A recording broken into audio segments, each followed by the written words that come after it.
시청자 여러분 안녕하십니까? 가장 빠른 종합 뉴스큐 시작합니다. 더불어민주당이 정책의원총회를 열고 이른바 대장동 방지법을 당론으로 채택하기 위해서 추진하고 있습니다. 전국민 재난지원금 추가 지급 검토에 가상자산 과세 유예까지 이재명 후보의 공약에 당이 적극 지원에 나선 겁니다. 내일 최종 대선 후보 선출을 앞두고 있는 국민의힘은 누가 이재명을 이길 후보라고 생각하느냐는 질문으로 대국민 여론조사를 진행하고 있습니다. 안개 속 판세 속에 각 캠프는 승리를 자신하고 있는데요. 국회로 가서 알아보겠습니다. 최혜영 기자. 네, 국회입니다. 네, 오늘 민주당 정책의총 이재명 후보의 부동산 정책을 뒷받침하겠다는 의미라고요. 네, 대장동 방지법은 이재명 민주당 대선 후보가 거듭 강조했던 부동산 대개혁 법안 중 하나입니다. 구체적으로는 개발이익 환수법 개정안으로 개발이익 일부를 공공에 환원하도록 하는 건데요. 민주당에서는 현행 20에서 25%인 개발부담금 부담률을 최대 50%까지 올리는 법안들이 발의돼 있습니다. 또 민간이익을 총 사업비의 10% 이내로 제한하는 도시개발법 개정안도 논의했습니다. 민주당은 오후 2시부터 정책의원총회를 열고 이들 법안의 당론 채택을 논의했는데요. 조금 전 결과 브리핑이 있었습니다. 저희 취재로는 당론 채택이 유력해 보였는데요. 오늘 의총 결과 일단 대장동 방지법을 이번 정기국회에서 처리할 우선 입법 과제라고 정리했습니다. 입법을 예고한 윤호중 원내대표는 앞서 야당의 협조를 거듭 압박하기도 했습니다. 100% 개발 이익을 환수하지 못했다며 이재명 후보를 내내 국민의힘이 공격했는데 이제 그런 만큼 부동산 불로소득 환수법안 처리에 국민의힘은 흔쾌히 동의할 수밖에 없지 않겠느냐라고 생각해 봅니다. 이와 함께 이재명 후보가 제안한 전국민 재난지원금 지급 논의도 의총에서 거론될 것으로 전망됐는데 집중적으로 논의되지는 않았던 것으로 전해집니다. 연일 정책 화두를 던지며 의제 선점에 나선 이재명 후보 오늘 한국거래소를 방문해 주식시장 발전과 개인 투자자 보호를 논의했고요. 국민의힘 대선 후보가 결정되는 내일은 야당 텃밭인 대구를 찾아 취약지 공략에 나섭니다. 네, 국민의힘은 대선 후보 선출이 이제 하루 앞으로 다가왔습니다. 현장에서는 누가 이길 것 같다 이런 얘기들이 좀 나오고 있습니까? 현재까지는 분위기가 안개 속입니다. 기자들 사이에서도 누가 될지 모르겠다, 예측하기 쉽지 않다는 말이 나오는데요. 투표율이 올라갈수록 과연 어느 후보를 지지하는 표심인지 해석은 분분합니다. 국민의힘 경선 투표는 모바일과 ARS로 진행하는 당원 투표와 전화 면접으로 하는 일반 여론조사가 각각 절반씩 반영됩니다. 나흘 동안 진행된 국민의힘 경선 투표는 잠시 뒤 오후 5시에 마감하는데요. 특히 57만여 명에 이르는 당원들 투표율은 60%를 돌파해 최종 65%에 이를 것으로 전망됩니다. 내일 대선 후보 선출을 앞두고 이준석 대표는 일찌감치 결속을 주문했습니다. 이제 선거 후가 더 중요합니다. 화학적 결합은커녕 갈수록 결속력이 저하되는 민주당을 반면교사 삼아 우리 당의 모든 당원과 지지자들은 의견을 모아야 합니다. 단합하면 정권 교체를 이룰 수 있고 흩어지면 우리는 각계격파 당할 것입니다. 국민의힘 주자들은 막판 새몰이에 나섰습니다. 윤석열 전 검찰총장은 이재명 후보의 본거지였던 경기 지역 시장을 훑으며 다시 한번 정권 교체 의지를 강조했습니다. 용기 내서 이렇게 버티시는 거 보니까 저도 좀 마음이 짠하지만 어쨌든 저희가 이번에 반드시 정권 교체해서 이분들 더욱 따뜻하게 보듬겠습니다. 홍준표 의원도 경기 지역 당원들과 만나 승리를 자신하며 이재명 후보의 대항마임을 강조했습니다. 사람은 홍준표를 향해서 볼지 상대 후보를 향해서 보지 않습니다. 경기도 창업에서 잡으려면 경기도가 주축입니다. 유승민 전 의원은 라디오 인터뷰에서 대선 후보가 되면 국민의당 안철수 대표와 단일화를 추진하겠다고 말했고요. 이 대장동 일타 강사를 자임한 원희룡 전 제주지사는 라디오에 나와 이재명 후보를 비판하며 당심 끌어모으기에 나섰습니다. 민주당 이재명 후보에 맞설 국민의힘 대선 후보는 내일 오후 결정됩니다. 지금까지 국회에서 전해드렸습니다. 국민의힘 경선이 하루 앞으로 다가왔습니다. 내일 이 시간이면 아마도 국민의힘 최종 후보 한 명이 결정돼 있을 것 같습니다. 당원 투표일 현재 60% 넘는 역대급 흥행 속에 판세는 그야말로 안개 속입니다. 이틀 전에는 윤석열 캠프 측 판세 분석에 이어서 오늘은 홍준표 캠프 측의 판세를 들어보겠습니다. 공동선대위원장이시죠. 조경태 의원 스튜디오에 모셨습니다. 어서 오십시오. 네, 안녕하십니까. 안녕하십니까. 이제 얼마 남지 않았네요. 네. 네, 공동선대위원장으로서 열심히 뛰셨는데 이제 하루 남았습니다. 네. 지역구가 부산이시죠? 네, 네. 네, 지금 분위기는 좀 어떻습니까?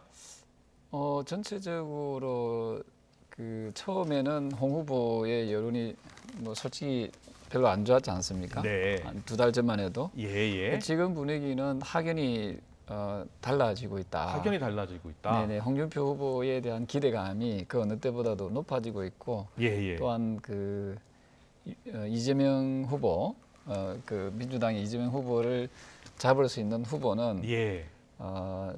가장 확실한 후보는 그 홍준표 후보다는 그런 확신들을 하고 있는 것 같습니다. 그렇군요. 20, 30대 젊은 층의 지지율이 계속 높게 나오잖아요. 그렇습니다. 예. 오늘도 20, 30대 젊은 층을 좀 독려하기 위해서 수도권으로 나서셨더라고요. 그렇습니다. 예. 지금 이제 수도권 특히 경기도가 또한 그 국민 여론이라든지 당원 그 비중이 높거든요. 예. 그래서 오늘 마지막으로 경기도 쪽으로 돌고 계십니다. 20, 30대 이 젊은이들이 홍준표 의원을 지지하는 가장 큰 이유는 어디에 있다고 보고 있어요? 그 여타 다른 후보들은 이제 포퓰리즘적인 그런 정책을 많이 내놓거든요. 네. 그 돈을 줄게. 그러니까 지금 퍼주기식의 어떤 좀 엄밀히 따지면 매표 행위죠. 예. 무엇을 해줄게 표 달라는 식이잖아요. 지지해달라는 네, 식인데 20, 30대 젊은 유권자들은 그런 부분에 대해서 되게 자존심 상해하거든요. 그렇군요. 네, 반면에 홍준표 후보는 구체적이고 실용적인 그런 정책들을 내놓습니다. 예를 들면은 사법시험 제도를 부활한다든지, 사법시험 제도를 다시 부활한다. 그다음에 수시를 폐지하고 정시를 100%로 하겠다든지, 예. 그리고 오늘도 뉴스에 나왔습니다만은 그 흉악범이라든지 정말 그 파렴치범에 대해서는 사형 제도가 있지 않습니까? 예. 사형을 집행한다든지 이런 것은 우리가 좀 아주 개혁적이고 또한 그 젊은이들이 봤을 때는 상당히 합리적이고 또 이런 부분에서는 비용이 들어가는 부분은 아니거든요. 네. 그래서 선진국가에 맞는 기틀을 마련할 수 있는 사람은 솔직하고 간결하고 또 미래지향적인 미래 가치가 높은 홍준표 후보다 이렇게 생각들 많이 했습니다. 사법시험 제도 부활과 같은 경우에는요. 네. 선진 제도가 로스쿨 제도인데 네. 현재 로스쿨 제도에 대해서 젊은이들이 많은 불만을 갖고 있나 보죠. 그렇습니다. 로스쿨 제도를 정상적으로 시행하는 나라는 미국밖에 없습니다. 예. 독일이나 또 기타 나라들은 병행한다든지, 병행한다든지. 폐지한다든지 로스쿨을 시행하다가 이런 현대판 엄서 제도다 이렇게 보는 거죠. 로스쿨 학비가 비싸기 때문이죠. 학비도 비싸고 또 뒷배가 없으면은 엄마 찬스, 아빠 찬스가 없으면은 제대로 된 법조인이 되기가 어렵죠. 그 반면에 사법시험은 오로지 자기 실력으로 그 법조인이 될 수 있거든요. 그래서 아마 그게 상징적으로 젊은 층에서는 좀 공정한 그 사다리라고 이렇게 판단하고 있는 것 같습니다. 그렇군요. 그렇다면 윤석열 전 총장보다 홍준표 후보를 더 지금 선호하고 있는 그 이유는 어디에 있을까요? 우리 젊은이들이 말입니까? 물론 뭐 윤석열 후보에 대해서도 젊은 층에서 좋아하는 뭐 측면도 있겠지만 상대적으로 그 방금 말씀드렸던 대로 홍준표 후보의 그 공약들이 또 발언되는 내용들이 간결하고 솔직하고 그리고 또 소통이 잘 된다 하는 그런 평가가 있는 것 같아요. 한 가지 예를 들면은 그 여러 대선 후보들 중에서 어떤 닉네임을 가지고 또 그걸 신조어를 생산해내는 그 젊은 청에서 생산해낸 후보가 유일하게 홍준표 후보밖에 없거든요. 무야홍. 예, 무야홍. 예, 예, 무조건 야당 후보는 홍준표. 예, 또 예. 무대홍도 있습니다. 무조건 대통령은 홍준표. 무대홍까지. 예, 이런 그 예. 신조어를 만들어내는 그 기발한 그 어떤 신박한 아이디어를 내는 분들이 바로 20, 30대 젊은 층이거든요. 그렇군요. 네. 예. 당원 투표율이 보니까 어제 기준 61.4%, 65%에 육박할 것으로 보입니다. 네, 네. 윤석열 캠프 쪽에서는 당원 투표율이 높아질수록 유리한 것이다라고 해석하고 있는데 네. 홍준표 캠프에서는 반대더라고요. 특히 홍준표 후보가 60% 넘으면 압승이다 이렇게 이야기하고 있거든요. 네, 제가 분석을 해보니까 예. 20대에서 40대까지가 유권자가 19만 명이 좀 넘습니다. 약 19만 7천 명인데요. 19만 7천 명이요. 예, 예, 20만 명에 육박합니다. 네. 60대, 70대가 21만 7천 명이거든요. 예. 2만 명 차이 나지 않습니까? 그렇네요. 그래서 20대, 40대는 홍준표 후보가 절대적으로 유리하고 예. 60대 이후는 또 윤석열 후보가 절대적으로 유리하죠. 캐스팅 보트는 50대입니까? 50대입니다. 그렇군요. 그 캐스팅 보트가 지금 15만 8천 명이거든요. 네. 근데 지금 현재의 흐름이 보니까 예. 50대가 민심을 따라오고 있는 거죠. 아, 그래서 대충 그 나오지 않습니까? 그렇군요. 네, 그래서 저희들은 조심스러운 분석이지만 예, 예. 홍 후보가 처음에는 저희가 2% 정도 앞설 거라고 봤는데 네. 지금의 추세대로 하면 한 그보다 조금 더 격차를 벌이지 않을까 그런 생각을 하고 격차를 더 벌릴 수 있다. 홍준표 의원이 어제 왜 기적이라는 표현을 쓰셨을까요? 기적을 기다린다. 이렇게 기적이라는 표현하셨던데. 말은 처음에 2달 전에 시작했을 때 아, 홍 두 달 전과 후보가 비교해봤을 네, 때는 기적 같은 4%였습니다. 일이다. 그렇습니다. 4%에서 지금 27%까지 그 급성장한 것은 예, 예. 한국 정치사에서 상당히 있을 수가 없지요. 그렇군요. 예.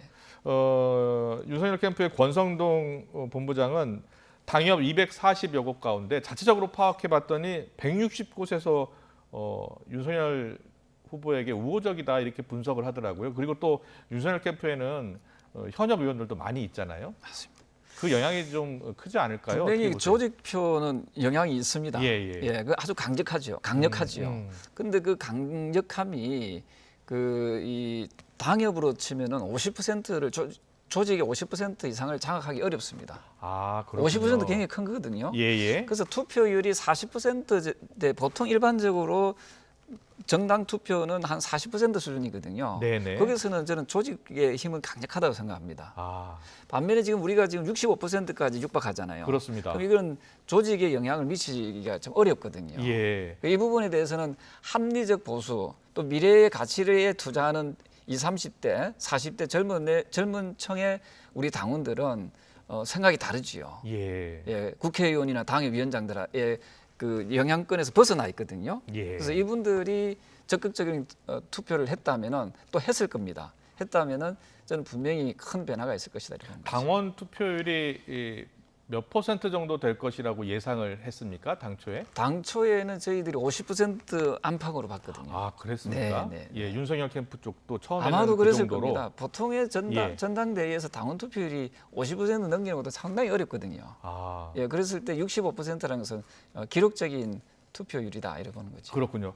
그런데 앞서 저희가 이제 여론조사 대선 주자 적합도 이런 결과를 뉴스로 전해드렸는데 국민의힘 지지층만 보면 윤 후보가 여러 여론조사에서 좀 앞서는 것으로 나타났잖아요. 네. 그게 당원 투표로 이어지지 않을까 많은 분들이 예측하고 있는데 다르게 나타날 것으로 보시는 겁니까? 저는 물론 그 여론조사에서 국민의힘 지지층에서 그렇다라고 네, 하는 데 네. 대해서는 저는 뭐 크게 이견을 달지는 않겠습니다만 아, 예. 국민의 지지층이라 해서 국민의힘 당원은 아니거든요. 네. 그렇지 않겠습니까? 중도도 있을 수 있고 그렇습니다. 그래서 진보도 있을 수 있습니다. 제 생각에는 국민의힘 당원들 투표를 좀 우리가 좀 분석해 볼 필요가 있고요. 예. 저는 저한테 최근에 계속해서 메시지나 연락이 오는 분들은 네. 의외의 분들이 많이 연락이 오거든요. 예. 방금 이 방송을 하기 전에 오면서도 70대 이상 되신 분이 저한테 홍준표 후보를 지지했다라고 이야기하거든요. 아, 그렇습니까? 예. 그래서 저는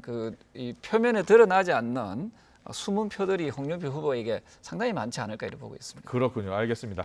홍 의원님이 요새 SNS를 통해서 소통 많이 하시던데요. 네. 예.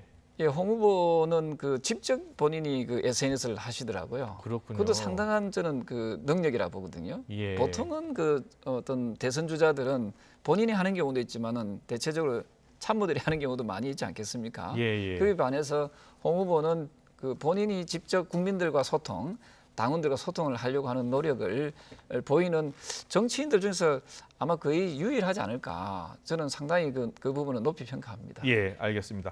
그리고 홍준표 후보가 매번 강조하는 게 윤석열 전 총장으로는 정권 교체 불가능하다라고 계속 강조하고 있거든요. 저는 사실은 그 정권 교체의 희망은 네. 그 열망은 어느 때보다 뜨겁다 생각하거든요. 예. 그래서 투표율이 높은 것도 바로 그 이유라고 생각을 하고요. 예, 예. 저는 그 윤석열 후보로도 저는 그 정권 교체가 가능하다고 봅니다. 사실은. 아, 그렇습니까? 예, 가능하지만 예, 예. 방금 말씀드렸던 대로 보다 확실한 정권 교체를 이루기 위해서는 험결이 그 상대적으로 훨씬 적은 홍준표 후보가 훨씬 더 안정감도 있고 예. 훨씬 더 좀 수월하게 저는 홍준표 후보가 우리 야권의 후보가 되면은 이재명 후보와 두 자리 숫자 이상으로 큰 격차로 이길 수 있다고 보고 있거든요. 그렇군요. 네, 그런 점에서 좀 더 보다 확실한 정권 교체를 위해서는 홍준표 후보여야 된다 이런 생각을 한 거죠. 지역별 지지율을 보니까 홍준표 후보가 호남 지역에서 지지율이 높게 나타나더라고요. 가장 큰 이유가 어디에 있다고 보십니까? 뭐 호남의 또 사위라고도 하시지 예. 않습니까? 그리고 호남에 계시는 분들 역시도 문재인 정부에 대해서 굉장히 실망감을 가진 사람들이 많습니다. 그렇습니까? 특히 예. 20대, 30대 젊은 층으로 갈수록 문재인 정권에 대한 비판적이고 부정적인 분들이 많이 있거든요. 예. 또 이분들은 20대, 30대 분들은 굉장히 정의롭지 않습니까? 네, 네. 그 최근에 그 이재명 그 후보의 대장동 그 비리 사건 게이트 예, 예. 그 연루되어 있는 그런 걸 보면서 상당히 실망감을 많이 가지고 있죠. 예. 그 호남의 그 양심적인 젊은 세대들, 양심적인 세력들은 정권 교체를 희망하고 있고 그 대안을 홍준표 후보로 보고 있는 것 같습니다. 윤석열 후보에 대해서는 어떻게 생각들 하고 있나요? 윤석열 후보가 여러 말실수를 했지 않습니까? 그 윤석열 후보에 대해서는 예. 오히려 이재명 후보보다는 조금 가치를 조금 낮게 보고 판단하고 있는 것 같습니다. 지지율이 매우 낮게 나타나고 있거든요. 그렇습니다. 그게 예. 뭐 여러 가지 실언들이 있었지 않습니까? 예, 그 예. 실언들이 그렇게 반영되는 것 같고 예. 반면에 홍준표 후보에 대해서는 특히 젊은 층에서 그 상당히 그 선호하고 있기 때문에 네. 고스란히 호남의 지지세가 함께 이어지고 있는 거 아닌가 이렇게 보고 있습니다. 알겠습니다. 최근엔 또 서민 교수 아시죠? 네, 윤석열 전 예. 총장을 지지한다고 예, 예, 본인이 예, 밝혔는데 여기서 유튜브에서 홍어준표라는 표현을 썼어요. 예. 호남 비하 논란까지 네, 일고 그렇습니다. 있습니다. 예. 이게 국민의힘 당 지지율에도 네. 영향을 미치지 않겠습니까?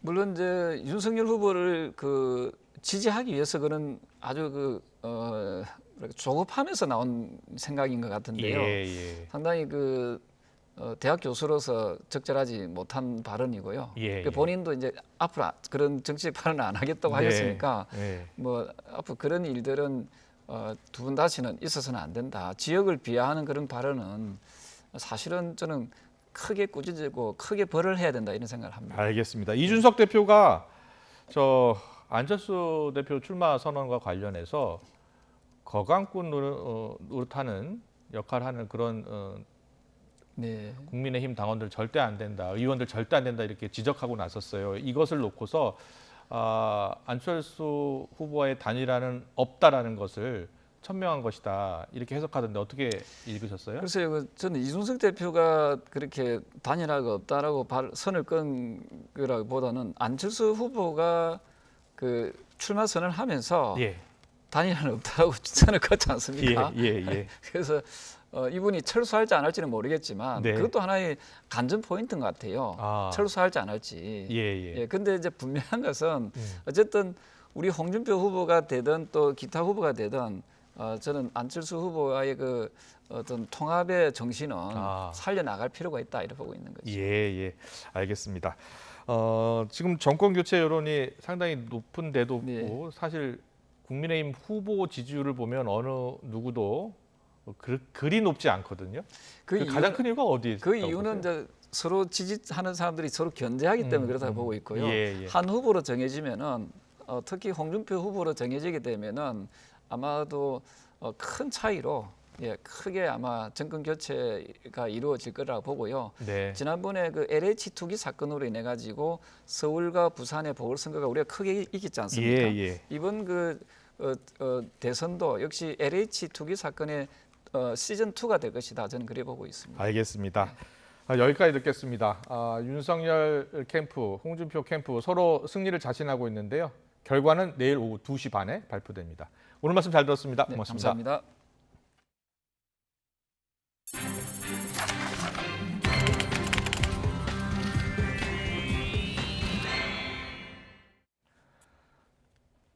이른바 고발사주 의혹을 수사하고 있는 고위공직자범죄수사처가 손준성 검사와 국민의힘 김웅 의원을 잇따라 불러서 조사했습니다. 두 핵심 피의자 모두 혐의를 완강히 부인하고 있어서 추가 소환이 불가피해 보입니다. 취재기자 연결합니다. 손효정 기자. 네, 고위공직자범죄수사처입니다. 공수처가 연이틀 고발사주 의혹의 핵심 인물을 불러서 장시간 조사했는데요. 주로 어떤 내용을 확인했습니까? 네, 공수처는 어제 오전부터 밤 9시 반까지 12시간 가까이 김웅 의원을 조사했습니다. 김 의원은 지난해 총선 직전 여권 인사들에 대한 고발을 사주했다는 의혹에 연루된 상태인데요. 공수처는 앞서 공개된 김 의원과 제보자 조성은 씨의 녹취록을 들려주며 고발장 주체로 김 의원이 언급한 저희가 누구인지 집중 추궁한 것으로 전해졌습니다. 장시간 조사를 마치고 나온 김 의원은 해당 녹취록 전문을 확인해 보니 악마의 편집이 있었다며 고발 사주 의혹이 허무맹랑한 이야기라고 주장했습니다. 그러면서도 김 의원은 당시 통화에 등장하는 저희라는 표현이 누굴 뜻하는 건지는 기억이 나지 않는다며 모르쇠로 일관했습니다. 김 의원은 공수처 조사에서도 고발장 작성자를 포함한 주요 의혹에 대해 대부분 모른다고 답한 것으로 알려졌습니다. 공수처는 그제 김 의원에게 고발장을 전달한 것으로 지목된 손준성 검사를 불러 13시간 동안 조사했습니다. 공수처는 손 검사를 상대로 텔레그램 손준성 보낸 표시와 부하 직원이 고발장에 첨부된 실명 판결문을 검색한 경위에 대해서도 추궁한 것으로 전해졌습니다. 손 검사 측은 텔레그램 메시지에 대해선 자신이 최초 전송자가 아니라 누군가로부터 전달받은 것을 반송했을 뿐이고 부하 직원의 판결문 검색은 정보 수집 업무의 일환이었다고 주장하고 있습니다. 다만 손 검사가 직접 입력했을 것으로 추정되는 메시지에도 손준성 보냄 표시가 남아있는 상황이라 의구심이 모두 해소된 건 아닙니다. 김 의원과 손 검사 두 사람 모두 혐의를 완강히 부인하고 있어 공수처가 의혹을 밝히기 위해선 추가 조사가 불가피해 보이는데요. 공수처는 우선 두 사람의 진술을 분석해 모순점이 있는지 살펴보는 동시에 의혹 관련 인물에 대한 참고인 조사를 이어갈 예정입니다. 공수처 관계자는 손 검사와 김웅 의원에 대한 재소환이 불가피하다는 뜻을 밝혔지만 보강 조사를 진행한 뒤에 출석 일정을 다시 조율할 것이라고 밝혔습니다. 지금까지 고위공직자범죄수사처에서 전해드렸습니다. 대장동 개발 특혜 의혹의 핵심 인물인 김만배 씨와 남욱 변호사가 동시에 구속되면서 윗선이나 정관계 로비에 대한 검찰 수사도 탄력을 받을 것으로 보입니다. 핵심 피의자 중 가장 먼저 구속된 유동규 전 본부장은 검찰의 압수수색 당일 이재명 민주당 대선 후보의 측근과 통화한 사실이 뒤늦게 확인되기도 했습니다. 취재기자 연결합니다. 김다연 기자. 네, 서울중앙지방검찰청입니다. 네, 핵심 인물 구속으로 배임 혐의가 어느 정도 소명이 된 건데요. 앞으로 수사 방향은 어떻게 될 것 같습니까? 네, 법원은 혐의가 소명되고 증거인멸에 염려가 있다는 이유를 들어 김만배 씨와 남욱 변호사에 대해 구속영장을 발부했습니다. 김 씨와 남 변호사는 유 전 본부장과 공모해 화천대유 측에 유리하게 대장동 사업을 설계해서 공사에 최소 651억 원 상당의 손해를 끼친 배임 혐의를 받는데요. 같은 배임 혐의를 받는 정민용 변호사는 도망이나 증거인멸 이유가 없다는 이유로 구속을 면했습니다. 하지만 공범들의 배임 혐의 자체는 어느 정도 소명된 만큼 이른바 윗선 수사에 탄력이 붙을 걸로 보입니다. 당시 시장으로서 대장동 사업 결정권을 가졌던 이재명 민주당 대선 후보를 비롯한 성남시 관계자의 개입 여부를 가리는 게 핵심입니다. 350억 로비설이나 50억 클럽 등 정관계 로비 의혹 수사도 변곡점을 맞게 됐습니다. 이른바 정영학 녹취록에 최윤길 전 성남시 의회 의장 몫으로 30억, 로비 자금 실탄으로 350억 등의 내용이 담긴 것으로도 전해진 만큼 검찰이 성남시 의회부터 정조준한 뒤 연결고리를 찾아갈 가능성이 작지 않습니다. 곽상도 의원 아들 퇴직금 50억의 성격과 박영수 전 특검, 권순일 전 대법관 등 호화 고문단의 역할을 규명하는 것도 남은 수사의 핵심 과제인데요. 검찰은 오늘 마찬가지로 화천대유 고문이었던 원유철 전 미래한국당 대표 부인을 불러 조사하고 있습니다. 검찰은 김만배 씨가 서 씨 등 지인을 허위로 직원이나 고문으로 이름을 올린 뒤 월급을 주는 식으로 회사 돈을 빼돌린 걸로 보고 횡령 부분을 추궁하고 있습니다. 이런 가운데 검찰이 유동규 전 본부장 자택을 압수수색한 날 유 전 본부장과 정진상 전 성남시 정책실장이 통화한 사실이 알려졌습니다. 정 전 실장은 이재명 민주당 대선 후보의 최측근으로 분류되는데요. 논란이 일자 정 전 실장은 녹취록이 언론에 보도될 당시 평소 알고 있던 유 전 본부장의 모습과 너무 달라 직접 확인이 필요해 전화한 거라고 해명했습니다. 하지만 대장동 의혹과 관련해 입을 맞추거나 내밀한 이야기를 주고받았을 가능성을 배제할 수 없는 만큼 당시 어떤 대화를 주고받았는지도 수사 대상이 됐습니다. 일각에선 정 전 실장 이름이 의혹 곳곳에서 거론되는 만큼 직접 조사가 불가피하다는 관측도 나옵니다. 지금까지 서울중앙지검에서 YTN 김다연입니다. 네, 속도를 내고 있는 대장동 의혹 수사 어디까지 진행되고 있는지 김성훈 변호사와 함께 자세히 짚어보겠습니다. 어서 오십시오. 안녕하세요. 안녕하세요. 김만배 씨와 남욱 변호사가 이제 구속 수감됐습니다. 그래서 이 사건과 관련해서 유동규 전 본부장까지 3명이 구속됐죠. 앞으로 검찰 수사가 어디에 초점을 맞출 것 같습니까? 네, 결국은 이 사건에서 가장 중요한 첫 번째 흐름 중에 하나인 사업 설계와 선정 과정 자체가 배당 이익 자체가 굉장히 민간업자들의 이익과 그 이익과 계획에 포섭돼가지고 공적 영역이 동원돼서 했다라는 부분. 네. 그 실체가 지금 드러나고 있는 거죠. 그렇죠. 그 부분들이 상당히 확인이 됐다라고 보여지고요. 검찰은 어떻게 보고 있는 겁니까? 일단은 이런 과정들이 결국은 민간업자, 최종적인 게임의 승자가 됐던 민간업자들이 이 과정의 설계, 선정 모든 것들을 자신들이 주도하고 네. 사실상 관은 거기서 동원된 것에 불과하다는 것이 지금 현재 배임 관련된 소명 그 범죄 사실의 핵심적인 내용입니다. 그렇군요. 예. 네. 그래서 특히 이제 그 공모지침서의 가장 핵심적인 7대 요구사항 어찌 보면 가장 핵심적인 내용이고 공사는 임대주택 부지와 제1공단 사업비 외에는 부분 외에는 추가 이익을 주장하지 못한다. 예. 이거를 꼭 반영해달라고 했고 실제로 그것이 반영이 됐고 공모하기 전에 공모 지침서를 아예 요구를 한 거군요. 그렇습니다. 그러니까 사실상은 정상적으로 설계되고 정상적인 공개 경쟁을 거쳐서 선정된 것이 아니라 네. 아예 자기 자신들이 선정될 것을 애정을 해놓고 게임 자체를 자기들이 짜게 된 것이죠. 네. 그런 부분에 있어가지고 유동규 씨와 그리고 정민용 변호사가 개입했다는 것이 이번에 구속영장 청구 범죄 사실의 핵심적인 내용이었고요. 예. 이 부분에 대해서 일부분이 소명이 되어가지고 구속이 됐다는 점은 결국은 이 사업의 설계와 선정 과정들이 민간에 의해 가지고 주도되고 오염된 부분들이 있다는 게 상당 부분 확인됐다는 것을 의미합니다. 예. 네. 검찰이 증거로 대부분 들고 있는 부분 중에 하나가 정영학 회계사가 제시한 녹취록 부분이 네. 있지 않습니까? 그렇다 보니까 김만배 씨와 남욱 변호사 같은 경우에는 이 정영학 씨에게 책임이 다 있다 이런 식으로 좀 빠져나가려고 하는 모습도 보이고 있거든요. 네, 마치 죄수의 딜레마처럼 서로 이제 책임을 서로에게 미루고 있는 거예요. 그렇군요. 예. 지금 결국은 이제 범죄 사실을 보면 정영학 회계사의 책임을 부인하는 건 아닙니다. 어떻게 보면 정영학 회계사 본인의 제출 자료에 따르더라도 여러 가지 구체적인 설계들을 본인 한 것을 인정을 하고 있고요.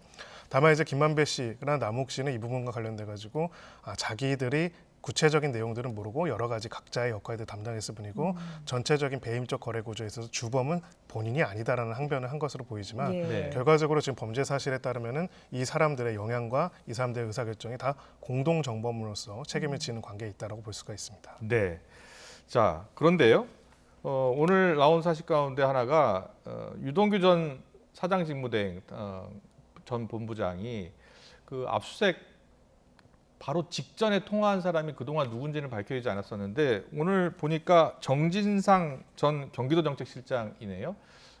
이 사람은 이재명 지사가 측근이다라고 이야기한 사람 아니겠습니까? 네. 이게 수사에 어떤 의미가 있는 겁니까? 네, 결국은 이 사건 수사의 배임의 핵심은 이제 그 윗선으로 향하게 될 것인데요. 네. 우리가 이제 궁금한 부분은 배임이 어떤 유 전 본부장이 혼자서 할 수 있는 그런 거래에서 일부 거래에서 발생한 게 아니라 이 사업 전반적인 구조가 개인 그 민간업자들이 이익을 위해서 배임적으로 설계됐다는 게 핵심입니다. 예. 네. 그럼 이 사업 전반 구조에서 이런 민간업자들과 함께 이 계약의 주체가 되고 있던 네. 성남도시개발공사 여기를 감독하는 성남시가 어떤 영향과 어떤 의사소통이 있었는가 이 배임의 고의가 거기까지도 같이 미치는 공동으로 한 것인가에 대한 부분들이 될 것이고요. 예. 두 가지 방향성인데 하나는 결제에 관한 방향성, 의사결정을 어떻게 했는지가 있겠지만 또 하나가 제일 중요한 게 그러면 결제 과정과 의사결정 과정은 성남도시개발공사에서 알아서 한 것이다라고 하면은 예. 그럼 유동규 본부장이라는 사람은 왜 이거를 정권에 맡게 된 것인가?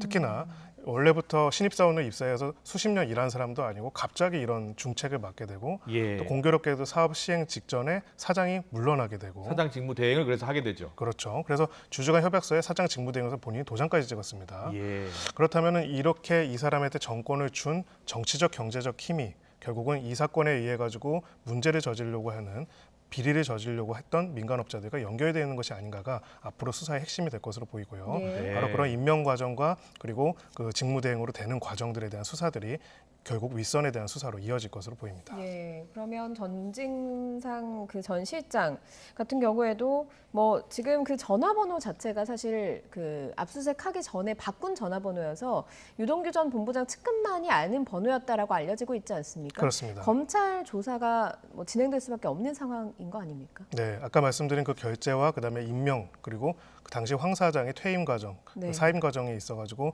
계속 거론이 됐고 특히나 지금 구속돼서 증거인멸의 우려가 있다는 상황에서 유동규가 구속된 상황이기 때문에 네. 이 과정에서 혹시라도 의사소통 과정에서 추가적인 증거인멸의 우려가 있지 않을까라는 우려가 당연히 있을 수 예. 있고요. 그렇기 때문에 소환 조사라든지 관련된 조사들이 조금 더 빠르게 이루어질 가능성이 있습니다. 그렇군요.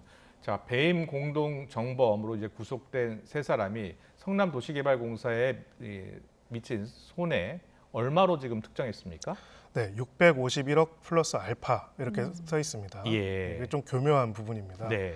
결국은 이 사업에 있어서는 크게 두 가지 배임에 관한 금액 산정 방식이 있습니다. 하나는 성남도시개발공사가 50% 일주를 가지고 있으면 거기에 따른 정당한 몫을 가져가야 하는데 그랬어야죠. 왜 일정한 금액으로 제한했는가가 예. 1번이고요. 바로 그 부분에 있어가지고 지난번에 도시개발공사 측에서 의견서를 제출했던 건 1,793억의 손해를 봤다 이렇게 본 겁니다. 1,793억의 그렇죠. 손해를 봤다.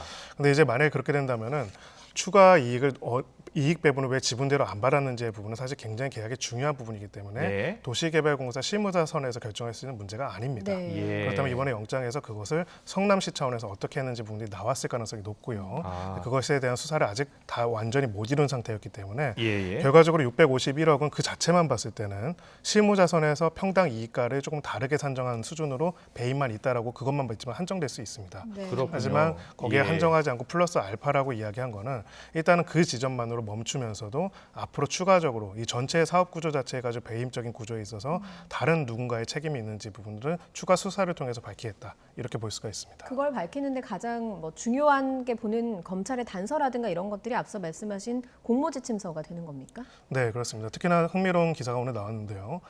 공모지침서 발표 직전 그리고 그 또 한 달도 되기 전에 당연히 성남시가 50% 일주 이상을 가져가는지 않느냐 그러니까 네. 이익을 가져가냐는 질문 외부위원의 질문에 간사가 당연히 그렇다라고 했고 예. 그런데도 불구하고 결과적으로는 그것이 반영이 안 됐고요. 특히나 이 이익이라는 것이 왜 금액으로 한정된 게 아니라 두 가지로만 한정이 되어 있습니다. 첫 번째 이제 공단 제1공단 관련된 사업비가 있고요. 네. 두 번째가 이제 임대주택 부지입니다. 왜 그 두 가지를 특정되는 것만으로 제한했는지 부분들이 굉장히 중요하고요. 네. 특히나 임대주택 부지로 공공환수를 더할 수 있는데 왜 그렇게 제한했는지 그렇습니다. 그것도 지금 수사해야 한다. 네, 그리고 그거를 왜 특정한 그 두 가지로만 제한했는지. 근데 그 두 가지는 도시공사 차원이 아니라 성남시 차원의 개발 계획과 주거 계획에 맞물려서 할 수밖에 없는 네. 부분이기 예. 때문에 그런 의사결정을 누가 했는지가 사실은 굉장히 중요한 포인트로 될 것으로 보입니다. 알겠습니다. 그리고 로비 수사 있잖아요. 로비 수사 뭐 로비 금액 350억 썼다. 그리고 50억 클럽도 있다라고 이야기는 하는데 지금 이 로비 수사는 어떻게 진행되고 있는 겁니까?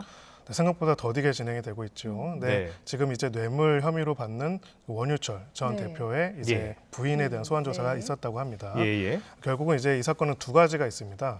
이들이 민간업자가 민관 합동이라고 하면서 사실상 여기서 무슨 일들이 벌어졌는지 하는 부분이 있고요. 예.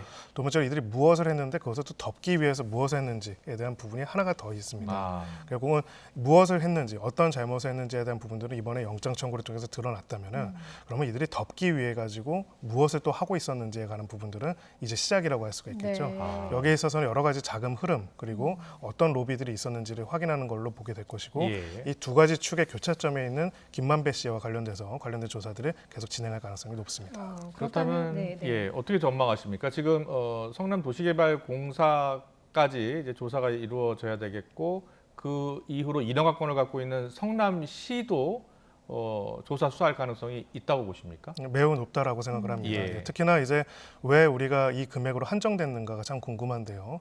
특히나 거기서 1,822억 원은 당시에 임대주택 부지에 관련된 것이었습니다. 네. 임대주택 부지를 포기하고 해당되는 돈으로 받아가는 이런 결정들, 예. 이런 의사결정들은 사실은 공사 차원에서 할 수 있는 것이 아니라 시 정책 차원에서 의사결정이 있어야 하는 부분이기 때문에 이런 구조에서 왜 그 금액으로 그 부지로 그 특정으로 한정되었는지에 대한 부분들이 굉장히 중요할 겁니다. 네. 가령 그런 얘기가 있죠. 고정이익을 최대한으로 확보하라. 자, 그러면 건물을 최대치로 높이 지어라는 얘기라고 한다면은 누군가 밑에서 보고를 하면서 예를 들어서 5층으로 지었다라고 보고를 하는 겁니다. 네. 네. 그러면 제일 궁금한 건 무엇이냐면요. 그러면은 최대 얼마 정도 지을 수 있는데 왜 5층으로 지었는지가 궁금하겠죠. 네. 예, 예. 결국은 그런 부분들이 나타날 수밖에 없습니다. 그 금액으로 정했다면은 그 금액 외 이상 당시 성남시와 성남도시개발공사가 생각했던 개발 이익과 내용들이 나타나게 될 것이고요. 만약에 그것이 정당하게 있는데도 불구하고 일부러 이것을 줄였다라고 한다면은 그 부분에서는 당연히 배임적인 여지들이 있을 것입니다. 예, 결국에는 수사가 윗선으로 갈 수밖에 없는 상황인 거군요. 지금 보니까. 그렇습니다. 결국은 이 계약의 가장 중요한 핵심적인 부분에 관한 부분은 이번 공소 사실에서 알파로만 빠져 있기 때문에 네. 이 부분에 대해서 누가 어떻게 의사결정을 했고 유동규 씨가 그걸 다 한 것이라고 하면 왜 누가 유동규 씨를 이렇게 선임하게 한 건지 이 부분을 확인할 것으로 보입니다. 네. 네. 마지막으로요. 이 배임죄가 나중에 이제 법원에서 인정이 된다면요.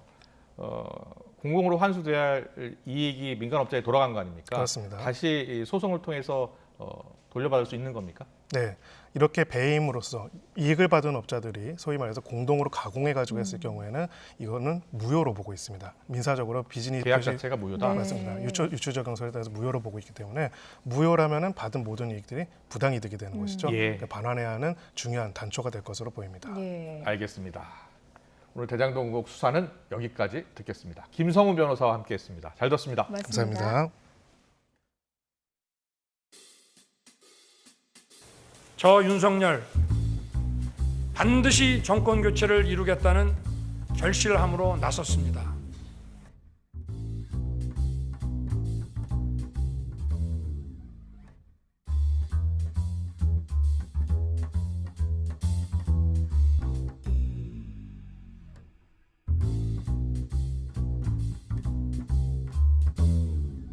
문정부의 모든 것을 되돌려 놓겠습니다. 무너뜨린 공정을 굳건히 세우겠습니다.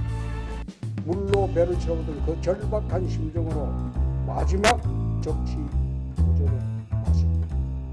본선에 강한 유승민, 민주당이 가장 두려워하는 유승민이 답입니다.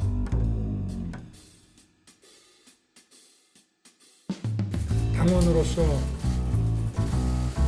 입당을 하기 위하여 사실은 맞이하는 방식이 대표도 없고 원내대표도 없고 조금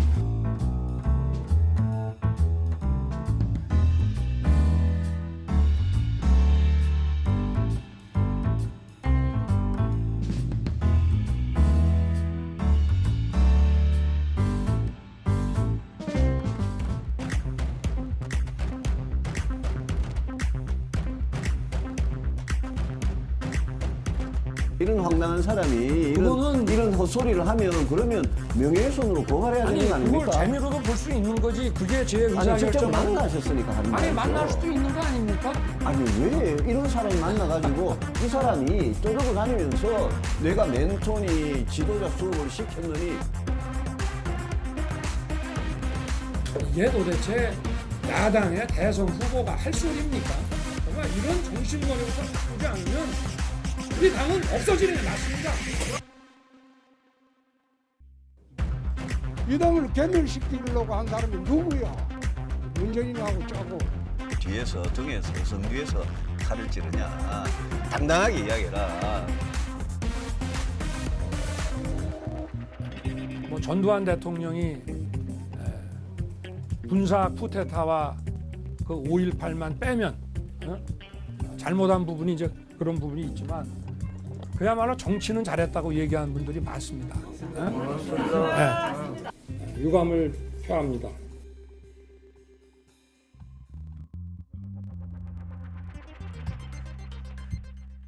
캠프 관계자가 국민을 완전히 무슨 개 취급을 하는 그게 전부 제가 챙기지 못한 제 탓입니다. 네. 거기에 대해서는 제가 뭐 국민들께 사과드리고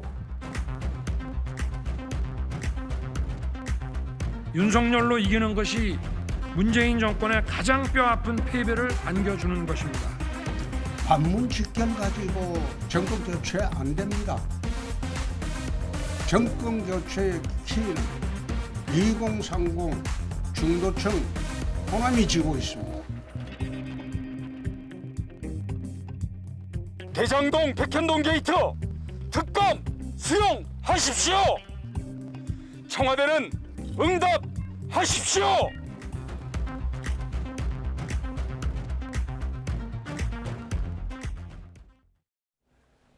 네, 국민의힘 대선 레이스 영상으로 보셨는데요.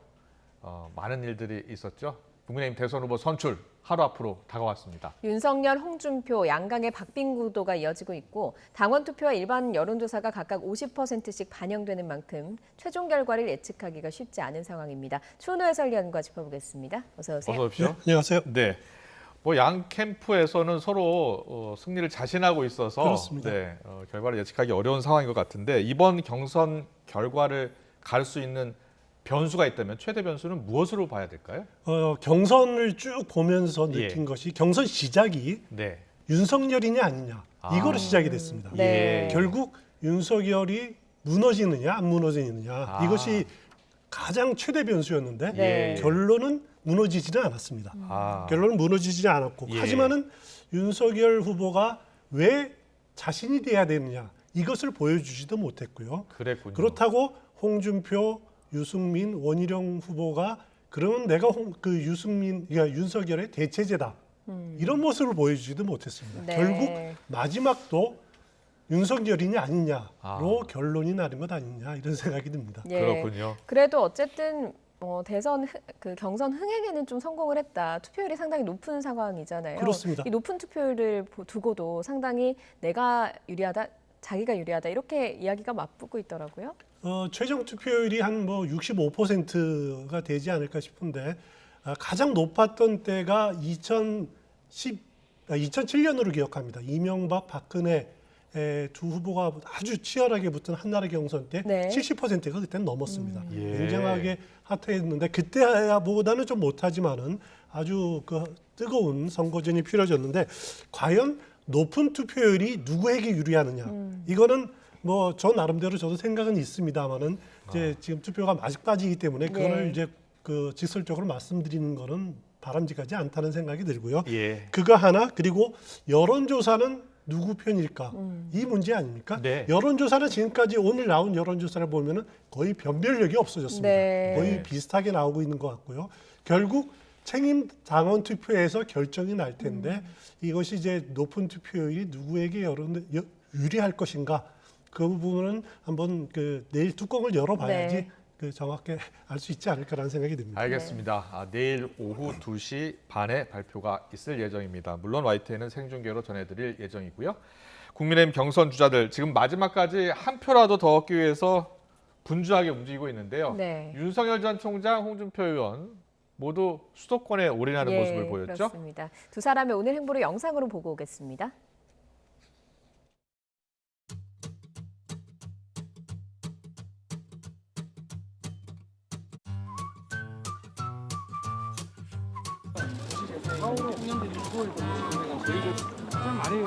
같이 V 한번 해줘.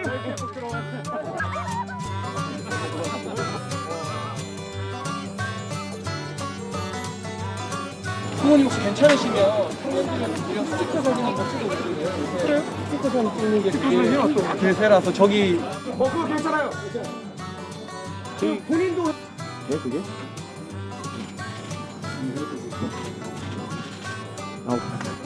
리모컨을 눌러야 되는데. 저 리모컨을 눌러야 돼요. 리모컨을. 예.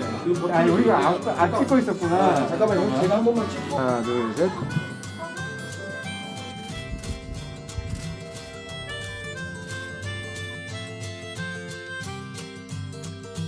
안녕하세요. 어떻게 좀 그래서 영어를 두 번째 앉으시면 돼요. 그래? 아이고 이거 삽스코가 이게 저희 와이프 학교가 의정부로 옮겨가지고 이제 일로 와야지. 아이고, 맛있어 보이네. 떡볶이나 여기 찍어 먹으면 맛있다고. 군대를 요 양념에 찍어서. 이게 이런 거 드셔보셨어요? 아니 이거 안 좋아하는 대한민국 사람이 있습니다. 우동값은 여기 낼게. 여기까지 오는데. 너무 맛있는데 여기서 다 먹으면은 튀김이나 하나 더 튀김이나. 예.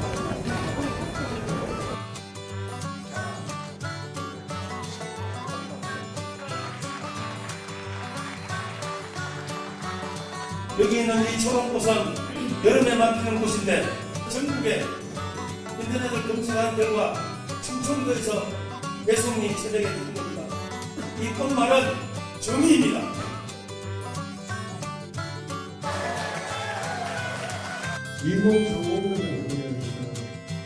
야들아, 내가 너희들의 롤 모델이다. 근데 왜 너희들은 나를 싫어하냐? 2030년의 절반에 가까운 50% 넘는 압도적인 지지를 바탕으로 다시 일어났습니다.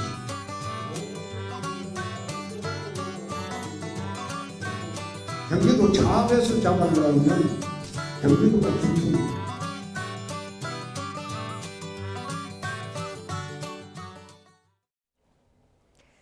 네, 양강 2명 다 수도권을 찾았고 윤석열 전 총장은 앞서서 떡볶이 먹는 모습도 봤지만 전통시장 마지막으로 돌고 있고요. 홍준표 의원의 경우에는 2030 지지 바탕으로 자신이 일어섰다 이렇게 이야기를 해서일지 홍대 거리 가서 젊음의 거리 가서 마무리를 짓는다고 하더라고요. 네. 그렇습니다.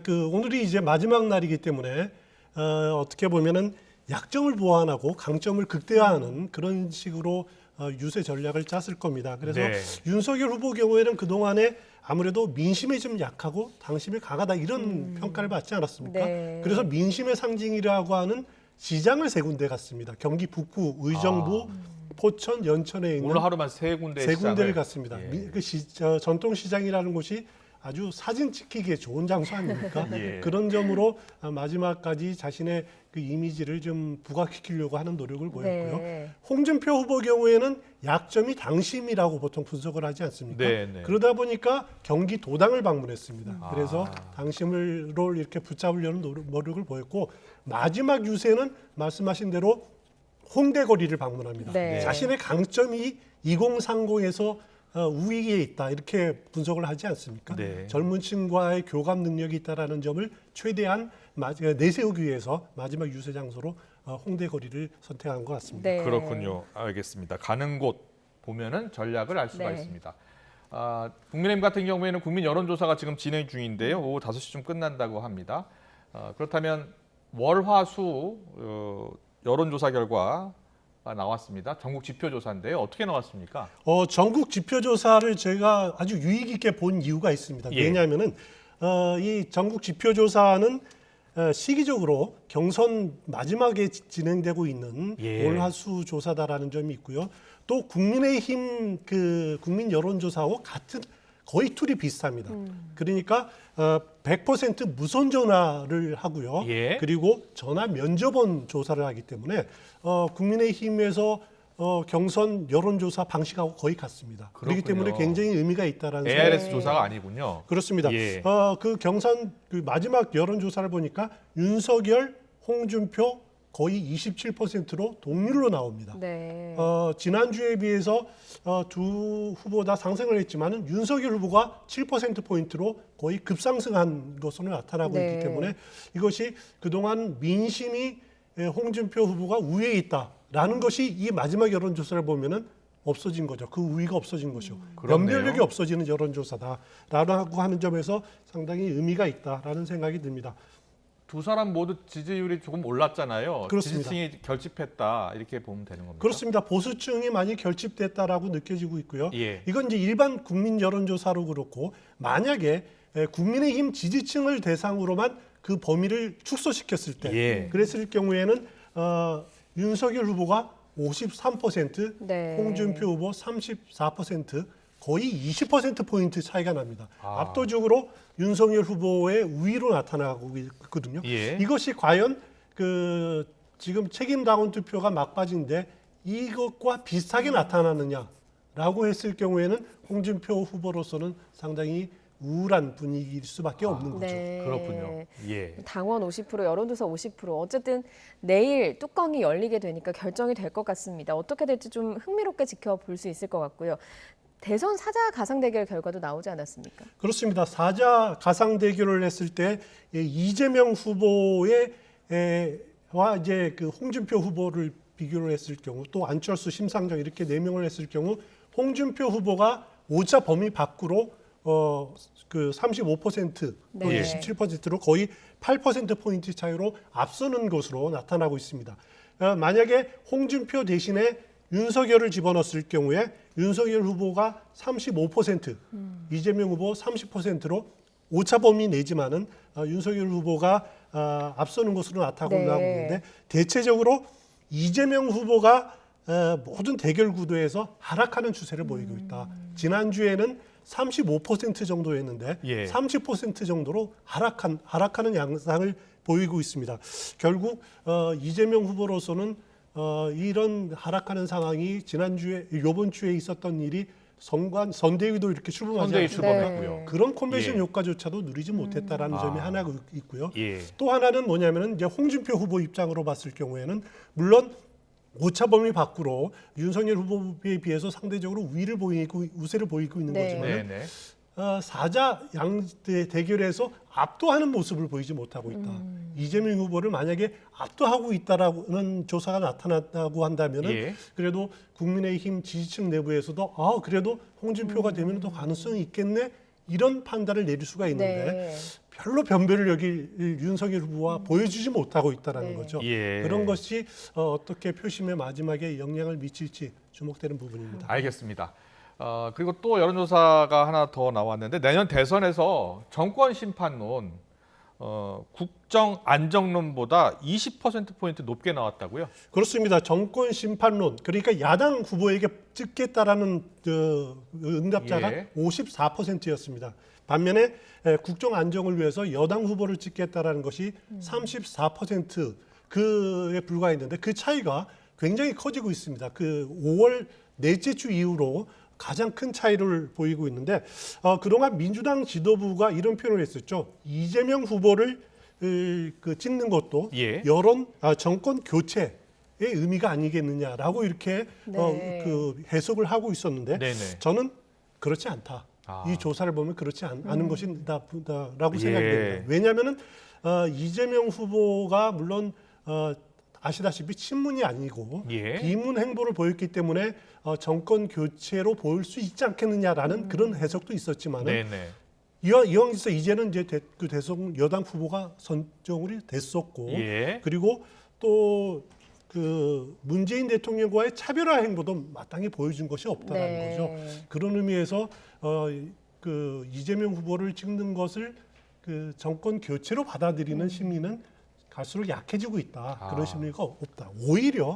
오히려 정권 교체 심리가 이렇게 커지는 것은 그 원인은 이재명 후보가 문제일 수도 있다라는 생각이 듭니다. 뭐냐면 대장동 의혹에 대한 국민들의 의구심 이런 것이 여전히 남아있기 때문에 그것을 풀지 못하면은 못하는 한 이재명 후보뿐만 아니라 정권 심판론에 대한 분위기가 가시지 않을 가능성이 상당히 높아 보인다. 판단이 듭니다. 알겠습니다. 그리고 민주당도 대선 경선 때 명락대전이라는 말이 있을 정도로 경선 치열해서 그 원팀으로 가는 과정이 쉽지 않았는데 국민의힘도 못지않게 치열한 만큼 후유증이 적지 않을 거라는 목소리가 나오고 있습니다. 이준석 대표가 오늘 최고위원 회의에서 원팀을 강조했는데요. 듣고 오겠습니다. 최종 투표율은 65% 정도로 예상됩니다. 탄수화물 안 끊어도 될 것 같은 그런 예감이 듭니다. 어느 경선보다도 치열했고 하지만 또 많은 국민들의 관심을 받았던 그런 경선 기간이었습니다. 이제 선거 후가 더 중요합니다. 화학적 결합은커녕 갈수록 결속력이 저하되는 민주당을 반면교사 삼아 우리 당의 모든 당원과 지지자들은 의견을 모아야 합니다. 단합하면 정권 교체를 이룰 수 있고 흩어지면 우리는 각계격파 당할 것입니다. 뭉치면 정권 교체를 이룰 수 있고 흩어지면 각계격파 당한다. 국민의힘 경선 과정을 보면요, 사실상 상대 후보를 향해서 거친 발언들 쏟아냈잖아요. 그렇습니다. 그래서 국민의힘도 원팀 가능할까? 이렇게 생각하는 분도 있거든요. 어떻게 전망하세요? 상당히 그 후유증을 상당히 겪을 겁니다. 물론 민주당이 명락대전 이후에 후유증이 아직까지는 남아 있지 않습니까? 네. 그 국민의힘도 마찬가지로 후유증이 쉽게 극복되지는 않을 겁니다. 단순한 앙금이 아니라 뭐 감정 싸움뿐만 아니라 뭐 줄 세우기 논란도 있었고 했기 때문에 상당히 그 후유증을 어떻게 극복하느냐 이것도 이제 국민의힘의 과제인데 그래서 흔히 말하는 것이 지난 2007년 이명박, 박근혜 두 후보가 아주 치열하게 그 경선을 했을 때 거의 그때는 뭐 1.5%포인트 차이밖에 안 날 정도로 핫한 선거전이었는데 그래도 박근혜 후보가 깨끗하게 승복한 것이 그 이명박 후보의 승리의 원인이 아니냐 뭐 이런 해석을 많이 내는 분들이 있습니다. 그때보다는 덜하다라는 건데 결국 중요한 것은 패자의 승복 그것만으로 그치는 것이 아니죠. 승자의 그 포용 같이 결합돼야 되는데 국민의힘이 어떤 모습을 보여줄지는 저도 굉장히 궁금한 대목입니다. 그렇군요. 내일 오후 2시 반에 보면 알 것 같습니다. 그리고 안철수 국민의당 대표가 대선 후보에 이제 대선에 출마를 하면서 국민의힘 후보와 단일화를 할 것인가 이게 또 관심사기도 했는데 이준석 대표가 어제 이어서 오늘도 거간꾼이라는 말을 하면서 안철수 대표의 단일화 움직임을 사전에 차단했습니다. 안철수 국민의당 대표는 과연 어떤 생각일까요? 듣고 오겠습니다. 뭐 내일이면 당대표 권한이 대선 후보로 넘어가지 않습니까? 네네. 그러니까 뭐 만약에 뭐 그런 것을 결정한다면 그것도 다 대선 후보가 가지는 것이죠. 그러니까 별로 의미 있는 발언으로 생각하지 않습니다. 이준석 대표와 안철수 대표, 이제 안철수 후보가 되겠죠. 두 사람이 좀 감정의 앙금이 남아있는 것 같이 느껴지거든요. 네, 상당히 남아있을 겁니다. 그리고 그 감정에 대해서 지금 이준석 대표가 거간꾼을 차단하겠다라고 하는 부분들은 결국 이제 단일화 논의, 뭐 지금 단계에서 꺼낼 단계도 아니고 단일화 논의가 진행된다라면 그것은 후보 아니면 당 지도부가 해야 되지. 누가 중간에 뭐 중진이다 아니면은 뭐 이쪽 잘한다라고 해서 다리를 놓고 하면 오히려 그 혼란만 일으킬 거다. 그런 부분을 차단하겠다라는 그런 의미가 당연히 담겨 있으리라고 생각됩니다. 그 안철수 후보가 말한 것 중에서 내일이면은 대선 후보가 모든 것을 다 가지기 때문에 뭐 대응할 필요가 없다. 이것은 맞는 말입니다. 뭐냐면은 국민의힘은 당원의 당무 우선권이 있습니다. 뭐 후보가 당무 전반에 대해서 모든 권한을 우선하여 가진다라는 조항이 있습니다. 이게 민주당하고 좀 차별화되는 조항인데요. 후보가 내일부터 3월 9일까지 당무에 대해서 우선 권한을 가집니다. 후보 단일화가 진행된다면은 대표 역할보다는 후보의 역할이 더 강조될 수밖에 없는 거죠. 그렇다고 이준석 대표의 역할이 없어지느냐? 그건 아닌 것 같고요.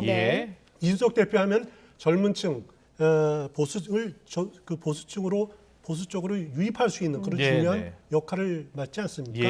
또 후보의 정책들 이런 것들을 당의 색깔과 같이 이렇게 덧입혀 나가는데 중요한 역할을 하기 때문에 후보와 이준석 대표와의 어떤 조화를 이루느냐 이것이 국민의힘의 선대위라든가 아니면 체제가 매끄럽게 유지되느냐 그것이 중요한 포인트가 아닐까라는 생각이 됩니다. 그리고 국민의힘이 대선 명당으로 불리는 건물을 계약할 것이다 이런 얘기도 알려지고 있는데 어떤 곳이길래 어디입니까? 대선 명당. 명당이라고 불리는 겁니까? 선거 때마다 항상 등장하는 곳이 있습니다. 그렇죠. 대합빌딩입니다. 여의도 대합빌딩입니다. 여의도 대합빌딩이면은 정치의 계절이면은 국회 건너편에 있잖아요. 그렇습니다. 국회 지금 국민의힘 당사가 남중빌딩이라고 이제 서여의도 쪽에 있는데 그 한 블록 그 바로 옆에 있습니다. 가까이 있는데 여기에는 정치의 계절이면 항상 찾는 곳인데 가장 시작은 1987년 김대중 전 대통령 그 당시에 평화민주당 만들 당시에 평화민주당 당사로부터 시작이 됐습니다. 그랬군요. 그 이후에 1997년에 김대중 전 대통령이 당선됐을 때가 여기였고요. 그리고 박근혜 후보도 2012년 대선 캠프가 또 여기 있었습니다. 네. 그 이후 그때 말고도 뭐 이명박 전 대통령의 외곽 캠프도 있었고 예. 무슨 선거가 치를 때마다 또 각 당 경선이 있을 때마다 항상 이곳은 명당 자리로 네. 1순위로 꼽히고 있는 지역입니다. 하지만 최근에는 최재형 경선 후보 캠프도 저기 있었습니까? 있었습니다. 예. 아, 그러면 네. 저기에서 대선 그 선대위를 차려도 반드시 승리하는 건 아니네요. 반드시 승리하는 건 아니죠. 알겠습니다. 계속해서 더불어민주당 상황을 좀 알아보겠습니다. 이재명 대선 후보가 어제 웹툰 작가들과 간담회를 가졌는데 이 자리에서 오피스 누나 관련 발언이 지금 도마에 올랐더라고요. 어떤 내용입니까? 그렇습니다. 어제 부천에 있는 웹툰 제작소를 이재명 후보가 방문을 했는데 네. 제작 현장을 둘러보다가 오피스 누나 이야기라고 하는 작품 액자 앞에서 네.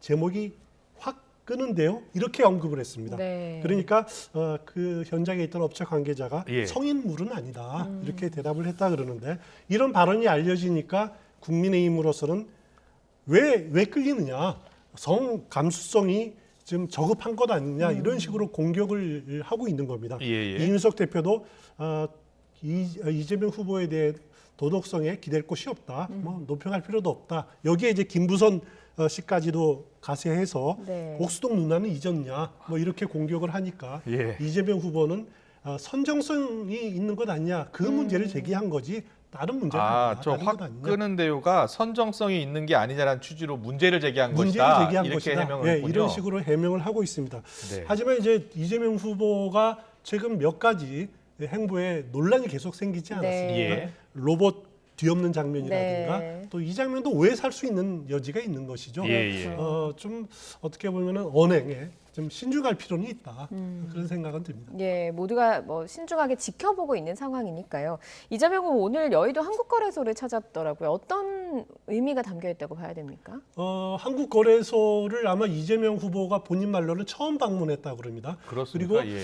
그동안 대선 주자들이 많이 가지는 않았습니다. 지난 대선까지는 가도 이렇게 본격적으로 하는 언급은 하지는 않았는데 올해부터는 상당히 경선 과정에서 보니까 각 경선 예비 주자 후보들이 많이 방문을 네. 하더라고요. 그건 이제 동학 개미가 거의 1,000만 명이나 되고 그렇습니다. 요즘 주식 투자하는 분들 많아요. 그렇습니다. 예. 그래서 그 표심을 잡아야 된다. 그래서 무시할 수 없는 세력으로 등장을 했기 때문에 그 표심을 노리는 것 아니냐는 생각이 들고요. 네. 이재명 후보 본인도 한동안 슈퍼게임이었습니다.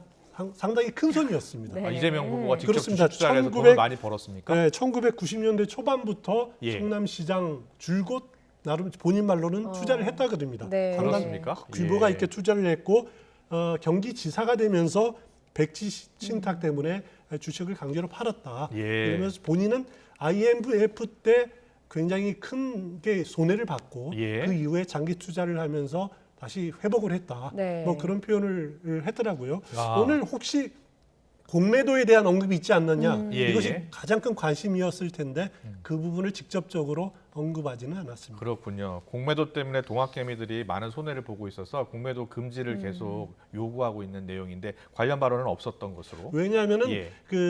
이재명 후보도 오늘 언급을 했지만은 MSCI라고 선진국 지수 편입하는 것이 네. 이것이 큰 과제입니다. 본인도 이거 희망을 했었고 그런데 여기에 편입을 되려면은 공매도를 금지해서는 편입될 수가 없는 거거든요. 그렇군요. 그렇기 때문에 예. 공매도 금지를 언급을 할 수가 없는 네. 그런 예, 예. 입장이라는 것도 이해는 됩니다. 네, 이 선진국 지수에 포함이 되면 외국 투자가들이 우리 주식을 많이 사게 되니까요. 그렇습니다. 예, 알겠습니다. 예. 그리고 보면 가상자산 과세 1년 유예 방안 추진하는 것이라든지 부동산 관련해서 대개혁에 나선다든지 그리고 추가 재난지원금 지급이라든지 이와 관련해서 당 차원에서 적극적으로 지금 지원하고 있는 것 같거든요. 그렇습니다. 당 차원에서는 후보의 제안이기 때문에 다소 지금까지 기존의 당 정책, 당론과는 어긋나더라도 또 정부와 조율 과정에서 갈등을 불가피하다라고 하더라도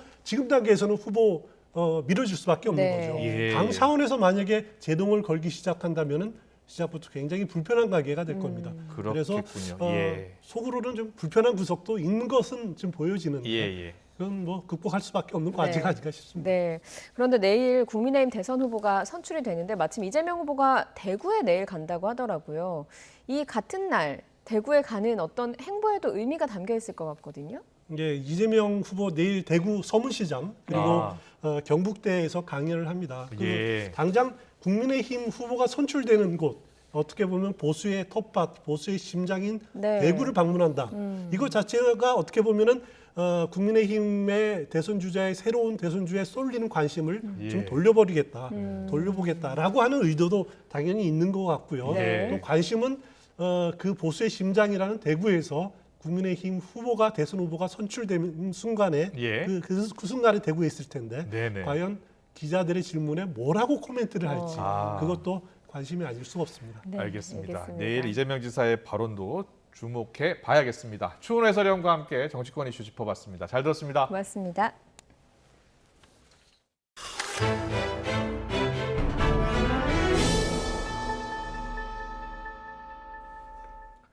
술에 취해 경찰관을 폭행하고 차를 훔쳐 달아난 20대 남성이 경찰에 붙잡혔습니다. 도주 과정에서 훔친 차로 경찰관을 들이받기까지 했다가 결국 전복 사고로 크게 다쳤고 구속될 위기에 처했습니다. 김대겸 기자입니다. 경기 가평군의 한 세차장. 세차 중인 차량 앞으로 한 남성이 비틀거리면서 다가옵니다. 차량 주인에게 뭐라 하는가 싶더니 곧바로 운전석에 올라탑니다. 놀란 차주가 운전석에 앉은 남성을 끌어내려 하지만 여의치 않습니다. 얼마 지나지 않아 경찰차가 도착하고 경찰관까지 합세해 끌어내려 했지만 차를 후진해 매달려 있던 경찰을 떨어뜨린 뒤 그대로 도주합니다. 경찰이랑 그 차주를 같이 매달고 후진을 했다가 후진하기 그 당시 떨어져 나갔잖아요. 그 차주하고 경찰관이 떨어져 나가니까 그 사람이 바로 또 그냥 도주해버리더니 그 차를 타고. 사건이 일어난 건 밤 10시 40분쯤. 근처 편의점에서 술에 만취해 난동을 부리던 27살 A씨가 출동 경찰관을 폭행한 뒤 바로 옆 세차장에서 차를 훔쳐 달아난 겁니다. 당시 A씨는 혈중 알코올 농도 0.1% 이상 만취 상태였습니다. 결국 1km 정도를 운전해 달아나다 회전교차로에서 차량 전복 사고를 낸 뒤 경찰에 붙잡혔습니다. 이 사고로 출동 경찰관 한 명이 크게 다쳐 병원으로 옮겨졌고 A씨 역시 목과 얼굴 등을 크게 다쳐 병원 치료를 받고 있습니다. 차량으로 도주를 하면서 도로 가장자리에 있는 경계석을 받고 좌전도 돼가지고 넘어지면서 도망을 못 가고 그래서 우리 경찰관한테 검거된 겁니다. 경찰은 A씨를 특수 공무집행 방해치상 등의 혐의로 입건하고 부상이 회복되는 대로 정확한 범행 경위 등을 조사해 구속영장을 신청할 방침입니다. YTN 김대겸입니다. 몸에 휘발유를 끼얹고 파출소에 불을 지르려 한 50대가 경찰에 붙잡혔습니다. 음주운전을 하고 적발된 것에 불만을 품고 범행을 저지른 것으로 드러났습니다. 오태인 기자입니다. 조용한 시골 파출소로 트럭 한 대가 급하게 들어옵니다. 운전석에서 내린 남성은 진칸으로 가더니 물통을 들고 몸에 들이붓기 시작합니다. 물통 속 액체는 휘발유. 분신을 시도하는 남성을 경찰이 곧바로 제압하며 소동은 멈췄습니다. 근데 기름을 이제 계속 뿌리려고 하는데 통을 뺏어 버리고 그리고 사람을 갖다 라이트 불로 붙이면 안 되니까 일단 넘겨가지고 제압을 하게 그래 된 거죠. 파출소까지 찾아와 이렇게 위험한 소동을 벌인 사람은 50대 A씨. 경찰 조사 결과 A씨는 지난 7월 음주운전으로 사고를 낸 뒤 파출소 직원에게 적발돼 벌금형을 선고받은 것에 대해 불만을 품고 범행을 저지른 것으로 드러났습니다. 자해 소동을 벌인 날도 술에 취한 A씨는 112와 파출소, 119에 여러 차례 전화를 걸었습니다. 자신 몸에 불을 지르고 파출소도 불태우겠다고 한 겁니다. 방화를 하겠다 전화 왔기 때문에 저희 대기를 해 있었고 차가 들어오는 걸 보고 우리 상황 근무자 보고 바로 뛰쳐나가기 때문에 즉시 제압이 된 겁니다. 경찰은 A씨에 대해 방화 예비 혐의로 구속영장을 신청할 예정입니다. YTN 오태인입니다. 해외 발신 인터넷 전화번호를 010으로 표시되게 하는 중계기를 모텔 등에 몰래 설치하고 보이스피싱 범죄에 이용한 일당이 적발됐습니다. 경찰이 전파 추적으로 숨긴 중계기를 차례로 찾아냈지만 이미 30여 명이 전화 금융 사기에 속은 뒤였습니다. 김종호 기자입니다. 모텔 TV 선반 아래 안테나가 달린 기계가 숨어 있습니다. 중국에서 인터넷으로 건 전화를 010으로 시작하는 국내 휴대전화 번호로 바꿔주는 중계기입니다. 경찰이 찾아내기 전까지 주인도 몰랐던 이 기계는 잠시 투숙했던 전화금융 사기 일당이 몰래 설치한 겁니다. 모텔을 대실하여 중계기를 설치하면 모텔 업주의 눈을 피할 수 있고 그 객실을 방문하는 손님들이 중계기 설치 사실조차 모르는 점에 착안해서 중국에서 걸었지만 010으로 시작하는 번호여서 의심 없이 받은 A씨. 금융기관에서 전환대출을 알아봐 주겠다는 말에 속아 일당에게 돈을 건넸습니다. 일반 전화를 찍혔어요. 010으로? 예. 그러니까 믿지. 그쪽 전화로 다시 전화를 해보셨어요? 예. 한가 받더라고. 일당은 모텔이나 원룸 등에 몰래 설치한 중계기가 경찰에 적발될 경우를 대비해 주택에도 중계기를 설치했습니다. 아예 차량에 대용량 배터리와 중계기를 싣고 다니며 전파 추적에 한 발 앞서 달아나려고까지 했습니다. 사용한 중계기는 모두 중국에서 밀반입한 겁니다. 발신 번호를 바꿔주는 중계기는 범죄에 이용되는 경우가 많아서 우리나라 반입이 금지돼 있습니다. 일당은 컴퓨터 부품 등으로 속여 세관 검사를 통과했습니다. 경찰은 지난 3월에 일당이 본격적으로 전화금융 사기에 나섰다고 파악했습니다. 지난달까지 전파 추적 등으로 중계기 60여 대를 차단했는데 이미 30여 명이 전화금융 사기에 속아 일당에게 5억 원 상당을 보낸 뒤였습니다. 경찰은 일당 8명을 구속하고 10명을 불구속 입건했습니다. YTN 김종우입니다.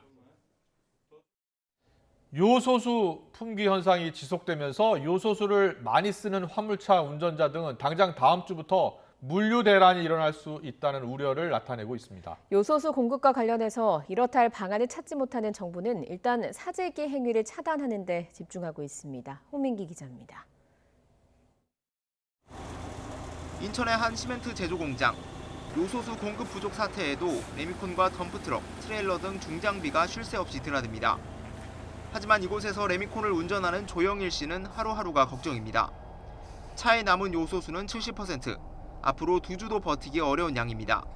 여러 가지로 알아보고 있습니다만 정부에서도 대책 자체가 없기 때문에 저희도 손 놓고 있을 수밖에 없고. 시멘트 원재료를 실어 나르는 트레일러 기사는 상황이 더 심각합니다. 당장 이틀 뒤면 차가 멈출 처지라며 이대로라면 물류 대란으로 이어질 수 있다고 말합니다. 이 상태가 유지가 된다면 다음 주 아마 수요일 목요일 정도면은 차가 다 쓸 수밖에 없어요. 저희들이 멈추면은 레미콘 사장님들도 당연히 자동으로 멈출 수밖에 없고. 수도권 화물차 거점인 트럭 터미널에선 요소수 걱정에 장거리 운송을 포기하는 화물차가 속출하고 있습니다. 요소수가 벌써 바닥나 이미 운행을 멈춘 차도 있습니다. 하루 벌어서 하루 쓰고 또 남는 걸로 좀 해서 그 자동차 할부도 부어줘야 되고 그러는데 그 상황이 지금 일을 못하니까 어려울 수밖에 없죠.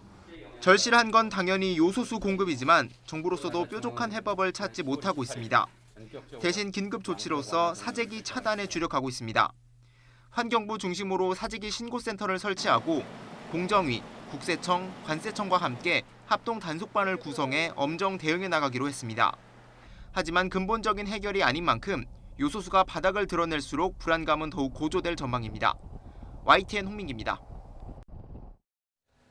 경유차에 반드시 들어가야 하는 물질, 요소수. 이 요소수 품귀 현상이 날이 갈수록 심화하고 있습니다. 물건도 없지만 사재기의 가격도 크게 오르고 있고 요소수발 물류 대란도 우려되고 있습니다. 그런데 이 요소수와 관련해서 거짓 정보도 나돌고 있습니다. 요소수 사태의 모든 것, 권용주 국민대 자동차 운송 디자인학과 교수와 함께 이야기 나눠보겠습니다. 어서 오세요. 네, 안녕하세요. 안녕하세요. 네네. 이 요소수가 만약에 이 경유차에 요소수가 없으면 차가 전혀 움직이지 못하는 겁니까? 처음에는 요소수가 부족하다고 경고등을 점등을 해줍니다. 네. 예. 그럼에도 불구하고 요소수가 떨어졌을 때 차가 서서히 속도를 줄이고요. 예. 그런 다음에 이제 시동이 한번 꺼지면 다시 작동하지 않습니다. 왜냐하면 엔진에서 나오는 배출가스를 정화해주는 장치이기 때문에 엔진 자체를 돌리고 정화를 못하면 배출가스가 많이 나오잖아요. 그래서 연동 작동하게 만들어 놓은 겁니다. 네. 그럼 화물차가 멈춰서면 앞서 저희가 리포트로도 보여드리긴 했지만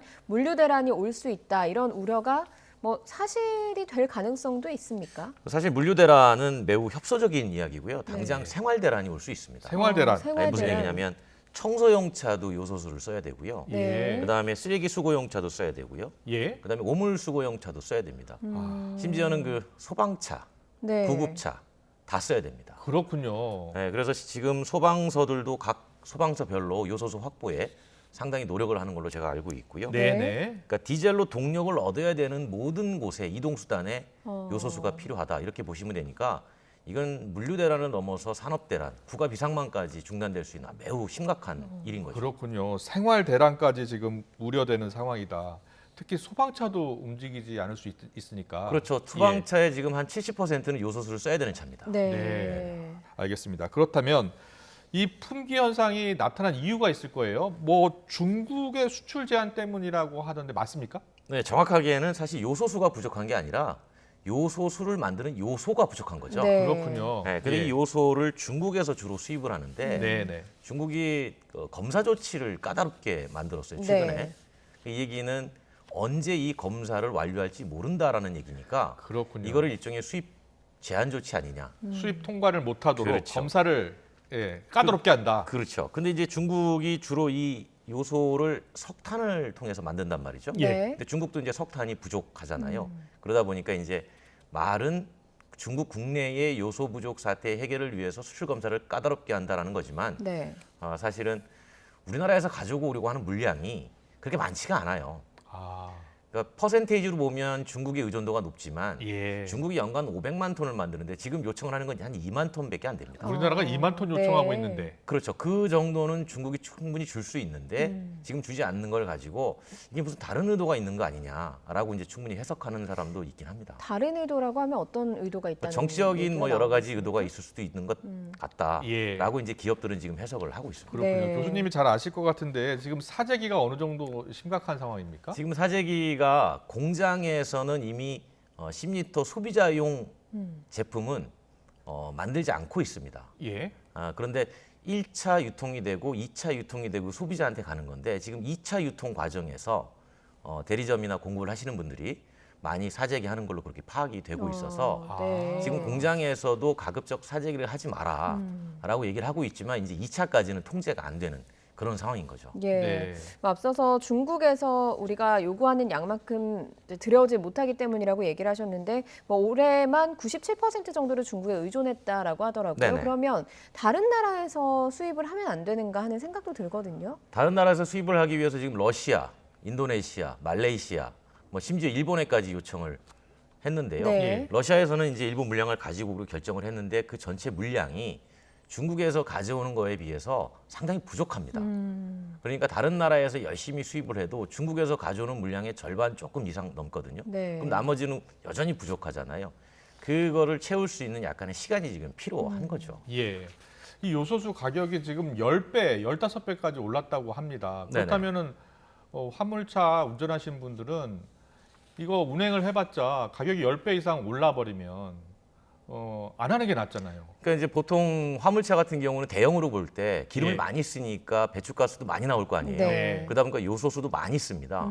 그래서 서울 왕복, 부산 왕복 기준으로 약 한 800km 기준하면 하루에 한 10리터 정도를 써요. 그럼 그게 12,000원 정도 가격이었단 말이에요, 원래는. 근데 그게 벌써 10만 원이 넘었단 말이죠. 그러니까 화물하시는 분들은 요소수가 부족한 건 부족한 거지만 이렇게 비싸게 넣어서 운행을 했을 때 아예 나는 운임조차 안 나온다. 그러면 운행을 포기할 수 있는 가능성이 높아진다는 거죠. 뭐 품귀 현상이 나타나다 보니까 또 나타날 수 있는 또 그 파생적인 현상이 사재기와 또 한계는 또 이걸 대체할 수 있는 물질이 있다라는 이야기들도 나오고 있는 것 같거든요. 요소수를 물에 희석해서 쓰거나 아니면 아예 물로 대체해도 가능하다 뭐 이런 이야기도 나오고 있다는데 어떻습니까? 그 자동차용 요소수는 요소 32.5%하고 나머지는 물입니다. 근데 여기서 물이 우리가 흔히 얘기하는 미네랄 워터 뭐 이런 걸 얘기하는 게 아니고 아주 순도가 높은 증류수를 말하는 거예요. 그렇군요. 그렇기 때문에 이 증류수의 요소 32.5%를 섞은 걸 자동차용 요소수라고 하는 건데 그러니까 어떤 분이 말씀하신 것처럼 그냥 물 넣으면 되는 거 아니냐. 그런 물은 이 증류수하고 맞지가 않기 때문에 사실은 효과가 전혀 없고요. 나중에 문제가 될 수 있고 또 어떤 분들은 비료용으로 쓰는 요소를 쓰면 되는 거 아니냐 얘기하는데 비료용 요소에는 뭐가 있냐면 발암물질이 들어있어요. 네. 그러니까 질소산화물은 정화될지 모르지만 예. 자동차용 배출가스는 정화될 수 있으나 네. 그 머플러에서 발암물질이 막 나옵니다. 근데 이것도 사실은 엄밀히 말하면 불법이에요. 불법이구나. 네. 왜냐하면 우리나라는 요소수를 품질 기준 정하고 있습니다. 그래서 이거 외에 쓰는 것은 최장 7년 이하 징역 또는 최고 1억 원 이하 벌금에 처하는 규정이 있어요. 네. 알겠습니다. 절대 짝퉁 쓰면 안 됩니다. 그렇죠? 네. 예, 가짜 제품은 절대 쓰면 안 됩니다. 자동차가 고장 날 수 있다는 지적이시고요.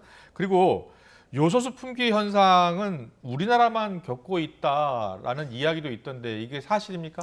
아닙니다. 요소수가 최근에 중국을 포함해서 지금 서유럽에서도 디젤 배출가스 기준은 우리하고 똑같습니다. 예. 똑같이 요소수를 써야 되는 디젤 차들이 많이 다니는데 서유럽에서도 요소 품귀 현상이 일어나고 있는 그 이유가 석탄 가격이 많이 오르니까 이 요소수 제조업체들이 원가가 너무 부담이 올라서 이익률이 많이 떨어지는 상황이에요. 그러니까 많이 안 만들겠다라고 발표하니까 지금 이태리도 지금 상당히 요소 가격이 폭등하고 있는 중입니다. 그렇군요. 전 세계 대란이네요, 지금. 그러니까 전 세계의 모든 디젤차가 동일한 배출 규제를 갖고 있잖아요. 네. 그러다 보니까 정화 장치를 쓸 수 있는 방식은 요소수밖에 없는 거예요.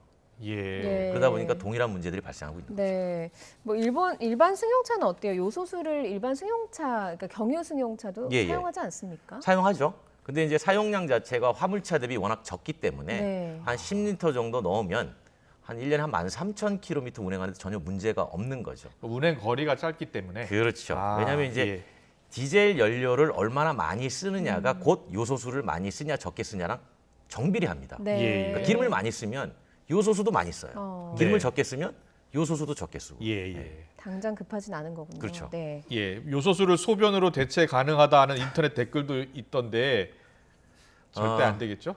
뭐 이론적으로는 가능하죠. 이론적으로는 가능하죠. 왜냐하면 이제 소변 성분이 물이 90%고 네. 요소가 한 10% 함량이 있거든요. 네. 그러니까 이것도 요소수 아니냐. 그런데 제가 말씀드린 것처럼 그 물이 순수한 증류수여야 됩니다.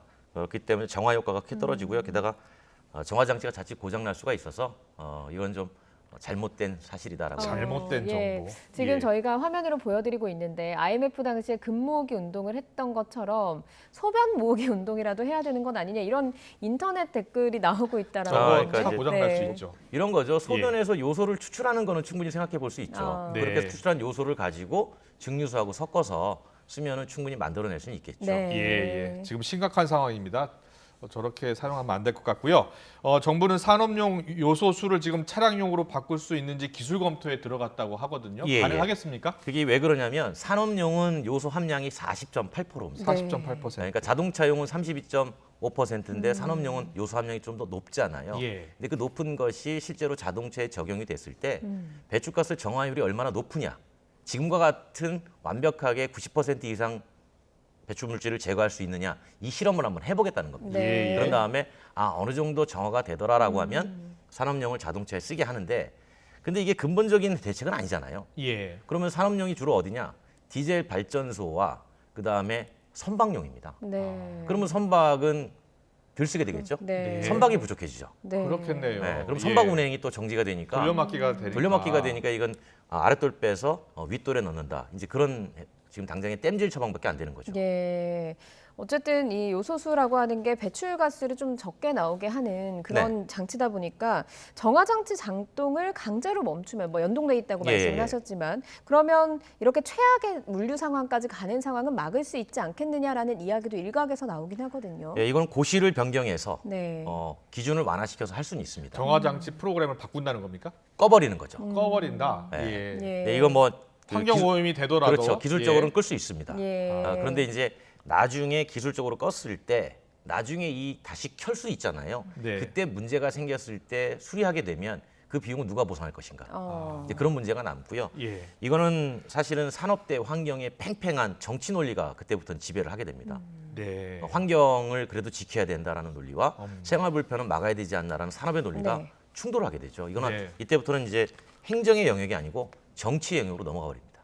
자, 지금 물류 대란까지 우려되고 말씀하신 대로 산업 대란 또 생활 대란까지 우려되는 상황인데 정부가 아주 긴급하게 이 대책 빨리 시행해야 된다. 의견 네. 주십시오.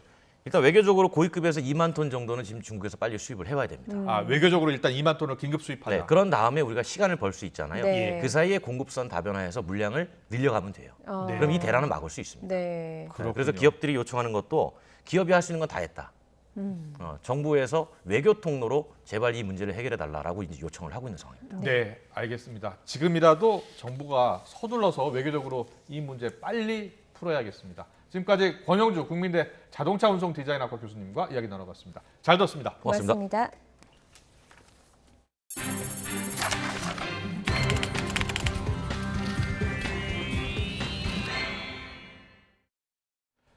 대장동 개발 사업을 둘러싼 논란이 좀처럼 가라앉지 않는 가운데 정부가 민관 공동개발 사업의 공공성을 강화하기 위한 대책을 내놨습니다. 핵심 내용은 민간이 가져가는 이익에 상한선을 두겠다는 겁니다. 조태현 기자입니다. 경기도 성남시 대장동에서 진행된 민관 공동도시개발 사업. 하지만 사업의 열매 가운데 상당 부분은 민간의 호주머니로 흘러들어갔습니다. 분양이익을 뺀 배당 이익만 4천억 원이 넘습니다. 이제 그분은 뭐 최선의 행정을 하신 거고 저희는 그분의 그 어떤 행정 지침이나 이런 걸 보고 한 거기 때문에 이 사업에는 민간 참여를 활성화하기 위한 도시개발법이 적용됐는데 비슷한 성격의 택지개발 촉진법과는 달리 민간의 이익을 제한할 규정이 없다는 점이 빈틈을 만들었습니다. 결국 정부가 재발 방지에 나섰습니다. 우선 민관이 함께 추진하는 도시개발 사업에선 민간에게 과도한 이익이 돌아가지 않도록 이익에 상한을 두기로 했습니다. 상한선을 넘는 이익은 지역에 다시 투자하도록 하는 내용도 아예 제도화한다는 방침입니다. 출자자 간 협약을 통해서 이윤율 상한을 반드시 정하도록 하는 그런 부분이 있을 것 같습니다. 구체적인 내용에 대해서는 법안 국회 과정에서 세부적으로 충분하게 논의해서 결정될 것으로 보입니다. 대장동 사업에 제기된 문제 가운데 하나인 분양가 상한제 적용도 손봅니다. 성남의뜰 컨소시엄에서 성남도시개발공사의 보유 지분이 50% 플러스 1주여서 토지 수용을 할 수 있었지만 분양가 상한제에선 제외돼 민간이 막대한 이익을 가져가는 배경 가운데 하나가 됐습니다. 앞으로는 공공출자 비율이 50%를 넘으면 공공택지로 분류돼 분양가 상한제를 적용하기로 했습니다. 공공이 참여했기 때문에 PF 등 자금 조달이 원활하게 이루어집니다. 그리고 공공이 참여했기 때문에 당연히 인허가는 쉽게 날 수 있습니다. 따라서 공공이 참여하는 순간 몇 퍼센트를 참여했다는가에 관계없이 일단은 공공택지로 보고 규제해야 된다고 생각이 됩니다. 또 정부의 도시개발 사업 관리와 감독을 강화해 지방자치단체가 개발 계획을 수립할 때 국토부 장관과 협의해야 하는 대상을 확대하고 필요한 경우 검사와 시정 조치도 중앙정부가 맡을 예정입니다. YTN 조태현입니다. 정부의 가계부채 대책 등과 금리 인상 등이 맞물려서 수도권 아파트값 상승폭이 4주 연속 둔화했습니다. 한국부동산원은 이번 주 수도권 아파트값 상승률이 0.26%로 지난달 4일 0.34%를 기록한 이후 4주 연속 오름폭이 줄었다고 밝혔습니다. 전세도 비수기 영향으로 안정세가 이어지는 분위기로 전국 아파트 전세값 상승률은 지난주 0.18%에서 이번 주 0.17%로 상승폭이 둔화했습니다. 사업 폐기물 처리 업자들이 폐기물 4만여 톤을 빈 공장과 창고 등을 빌려서 투기한 뒤에 도주했다가 경찰에 덜미를 잡혔습니다. 특히 전국 곳곳의 폭력 조직원들도 이 범행에 공모한 것으로 드러났습니다. 윤재희 기자입니다. 충북 청주시에 있는 창고. 문을 따고 가림막을 걷었더니 천장까지 가득 폐기물이 쌓여 있습니다.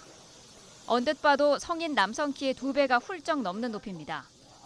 모두 12,000톤 규모로 불법 투기된 폐기물들입니다. 경찰은 충북과 충남, 경북, 전북 등 전국 11곳의 빈 공장과 창고를 빌려 몰래 폐기물을 불법 투기한 일당 64명을 붙잡았습니다. 이들은 이른바 바지 사장을 내세워 빈 공장이나 창고를 빌린 뒤 야간을 틈타 폐기물을 실어 나르고는 도주했습니다. 범행 수법도 치밀했습니다. 폐기물 처리업체 대표와 불법 브로커, 불법 하치장 운영과 운반 등 역할을 나눠 범행을 벌였고 폐기물 가운데 일부는 합법적인 처리시설로 보낸 뒤 정부에 신고하는 방식으로 단속도 피했습니다. 아무것도 모르고 빈 공장을 내줬던 건물주들은 속이 타들어갑니다. 계속 방치돼 있으면 지하수 침출수라든지 그다음에 뭐 악취라든지 그다음에 환경적으로 너무 안 좋으니까 매매라든지 이런 게 불가한 실정이죠. 형사처벌이 끝나야지 우리가 진행할 수 있으니까. 이렇게 전국에 버려진 폐기물만 모두 4만 6천 톤. 불법 투기 일당은 지난해 7월부터 9달 동안 92억 원을 챙겼습니다. 경찰은 각 지역 폭력 조직원들도 범행에 관여한 사실을 확인해 5명을 구속했습니다. 저희 경찰에서는 향후 조직폭력배들이 가담한 이 범죄로 인해서 발생한 부당이익이 조직 자금이나 각종 불법적인 자금으로 유통되었는지 여부를 계속 수사해 나갈 예정입니다. 경찰은 범행에 가담한 폐기물 처리 업체가 더 있을 것으로 보고 수사를 확대하고 있습니다. YTN 윤재입니다.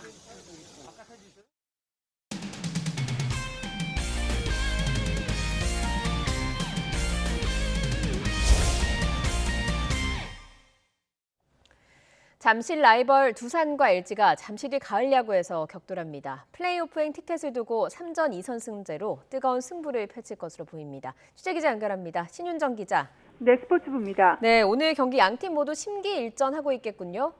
네, 그렇습니다. 정규리그 3위 LG와 와일드카드 결정전에서 승리한 두산이 잠시 뒤인 오후 6시 반부터 서울 잠실구장에서 준 플레이오프 1차전을 벌입니다. LG는 올 시즌 승률 1위 수아레즈가, 두산은 토종 에이스 최원준이 선발로 나와 맞대결을 펼칩니다. 올해 승부를 가를 변수 가운데 하나는 바로 외국인 선수입니다. LG 트윈스는 외국인 타자 없이, 두산 베어스는 외국인 투수 없이 준 플레이오프를 치르는데요.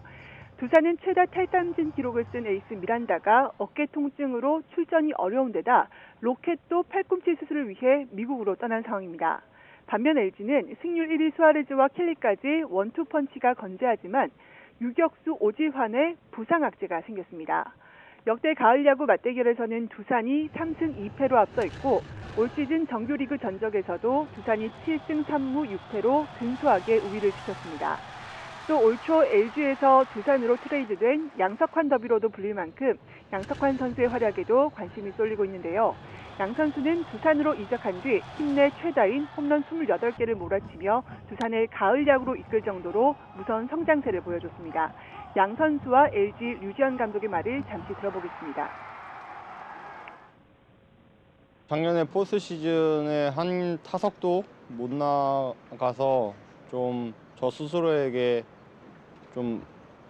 저 스스로를 좀 돌아보는 시간이 됐기도 했고 그런 부분에서 올 시즌을 더 악착같이 준비했었고 그런 부분이 올 시즌 좀 좋은 활약으로 이어지는 것 같고 뭐 두산이란 팀을 떠나서 저희가 지금 2019년, 2020년 이제 올해까지 이제 3년 연속 저희 이제 포스트 시즌을 하는데요.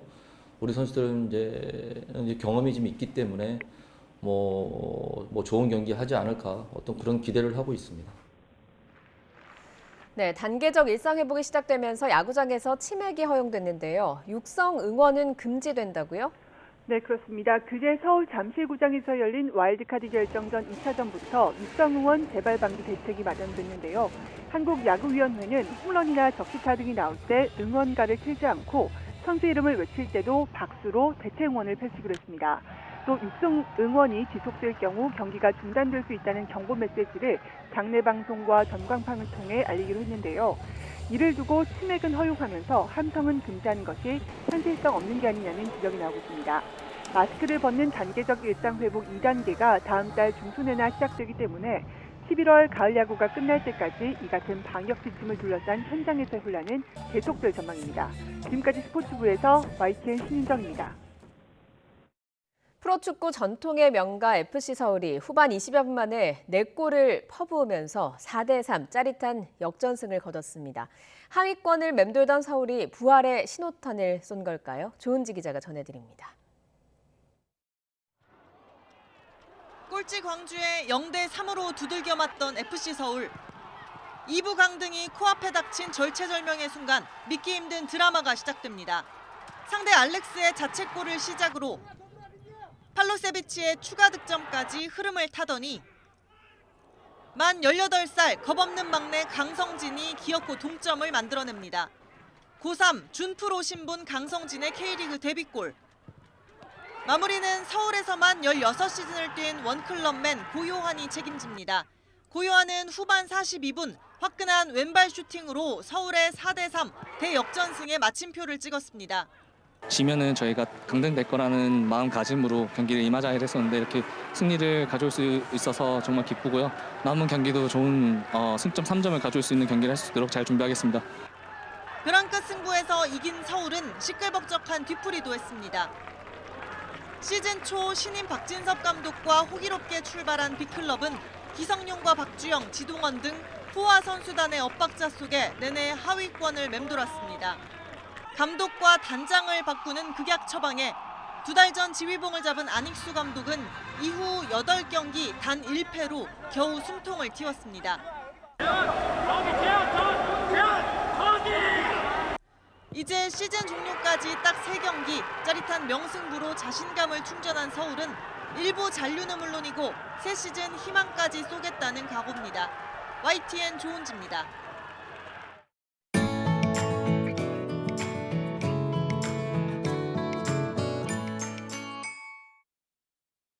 가을을 상징하는 과일인 감은 국내 재배 품종 대부분이 두 종류의 외국 품종입니다. 이러다 보니 출하 시기가 겹쳐서 제값을 못 받거나 기후변화 피해를 보기 쉬운데요. 최근 품질 좋은 국산 품종이 속속 개발되고 있습니다. 김학무 기자입니다. 주황색의 주먹 크기만한 단감이 주렁주렁 열렸습니다. 먹음직스럽게 잘 익은 이 단감은 국산 품종인 원미. 맛이 좋은 데다 수확 시기가 10월 초여서 국내에서 주로 재배하는 외국 품종보다 빨라 추석 대목에 맞추기 적합합니다. 먹어보신 분들은 이 원미를 아주 선호하고 찾습니다. 지금 없어서 지금 못 팔 시기가 있습니다. 농촌진흥청이 최근 새로 개발해 선보인 국산 단감은 원미와 연수, 올플래시 등 5가지. 당도가 높아 단감은 물론 연시로도 먹기에 좋습니다. 이 중 올플래시는 씨가 없어 먹기 편하고 연수는 껍질이 얇고 부드러워 껍질째 먹을 수 있습니다. 그동안 감을 껍질째 먹어본 적이 없었는데 이번에 감을 이제 이렇게 껍질째 먹어보니까 정말 달고 부드러워서 정말 맛있게 먹었습니다. 일부 품종은 세계 감 수출량의 55%를 차지하는 스페인에서도 관심을 보여 현지 업체와 계약을 추진 중입니다. 국내에서 주로 재배하는 외국 품종과 수확 시기가 겹치지 않는 것도 장점입니다. 홍수출하를 예방할 수 있어서 가격이 안정이 되고 그러면 농가 소득 측면에서도 좋을 것으로 기대가 되고 있습니다.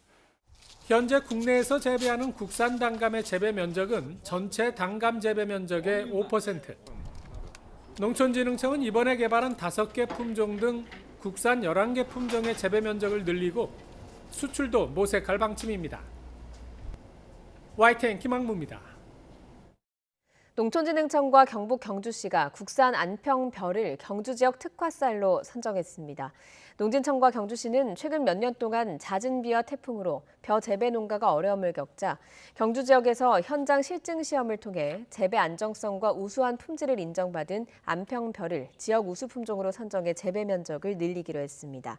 안평별은 시험 재배 결과 도열병과 입마름병 등 병충해에 강하고 밥맛이 좋은 점을 인정받았습니다.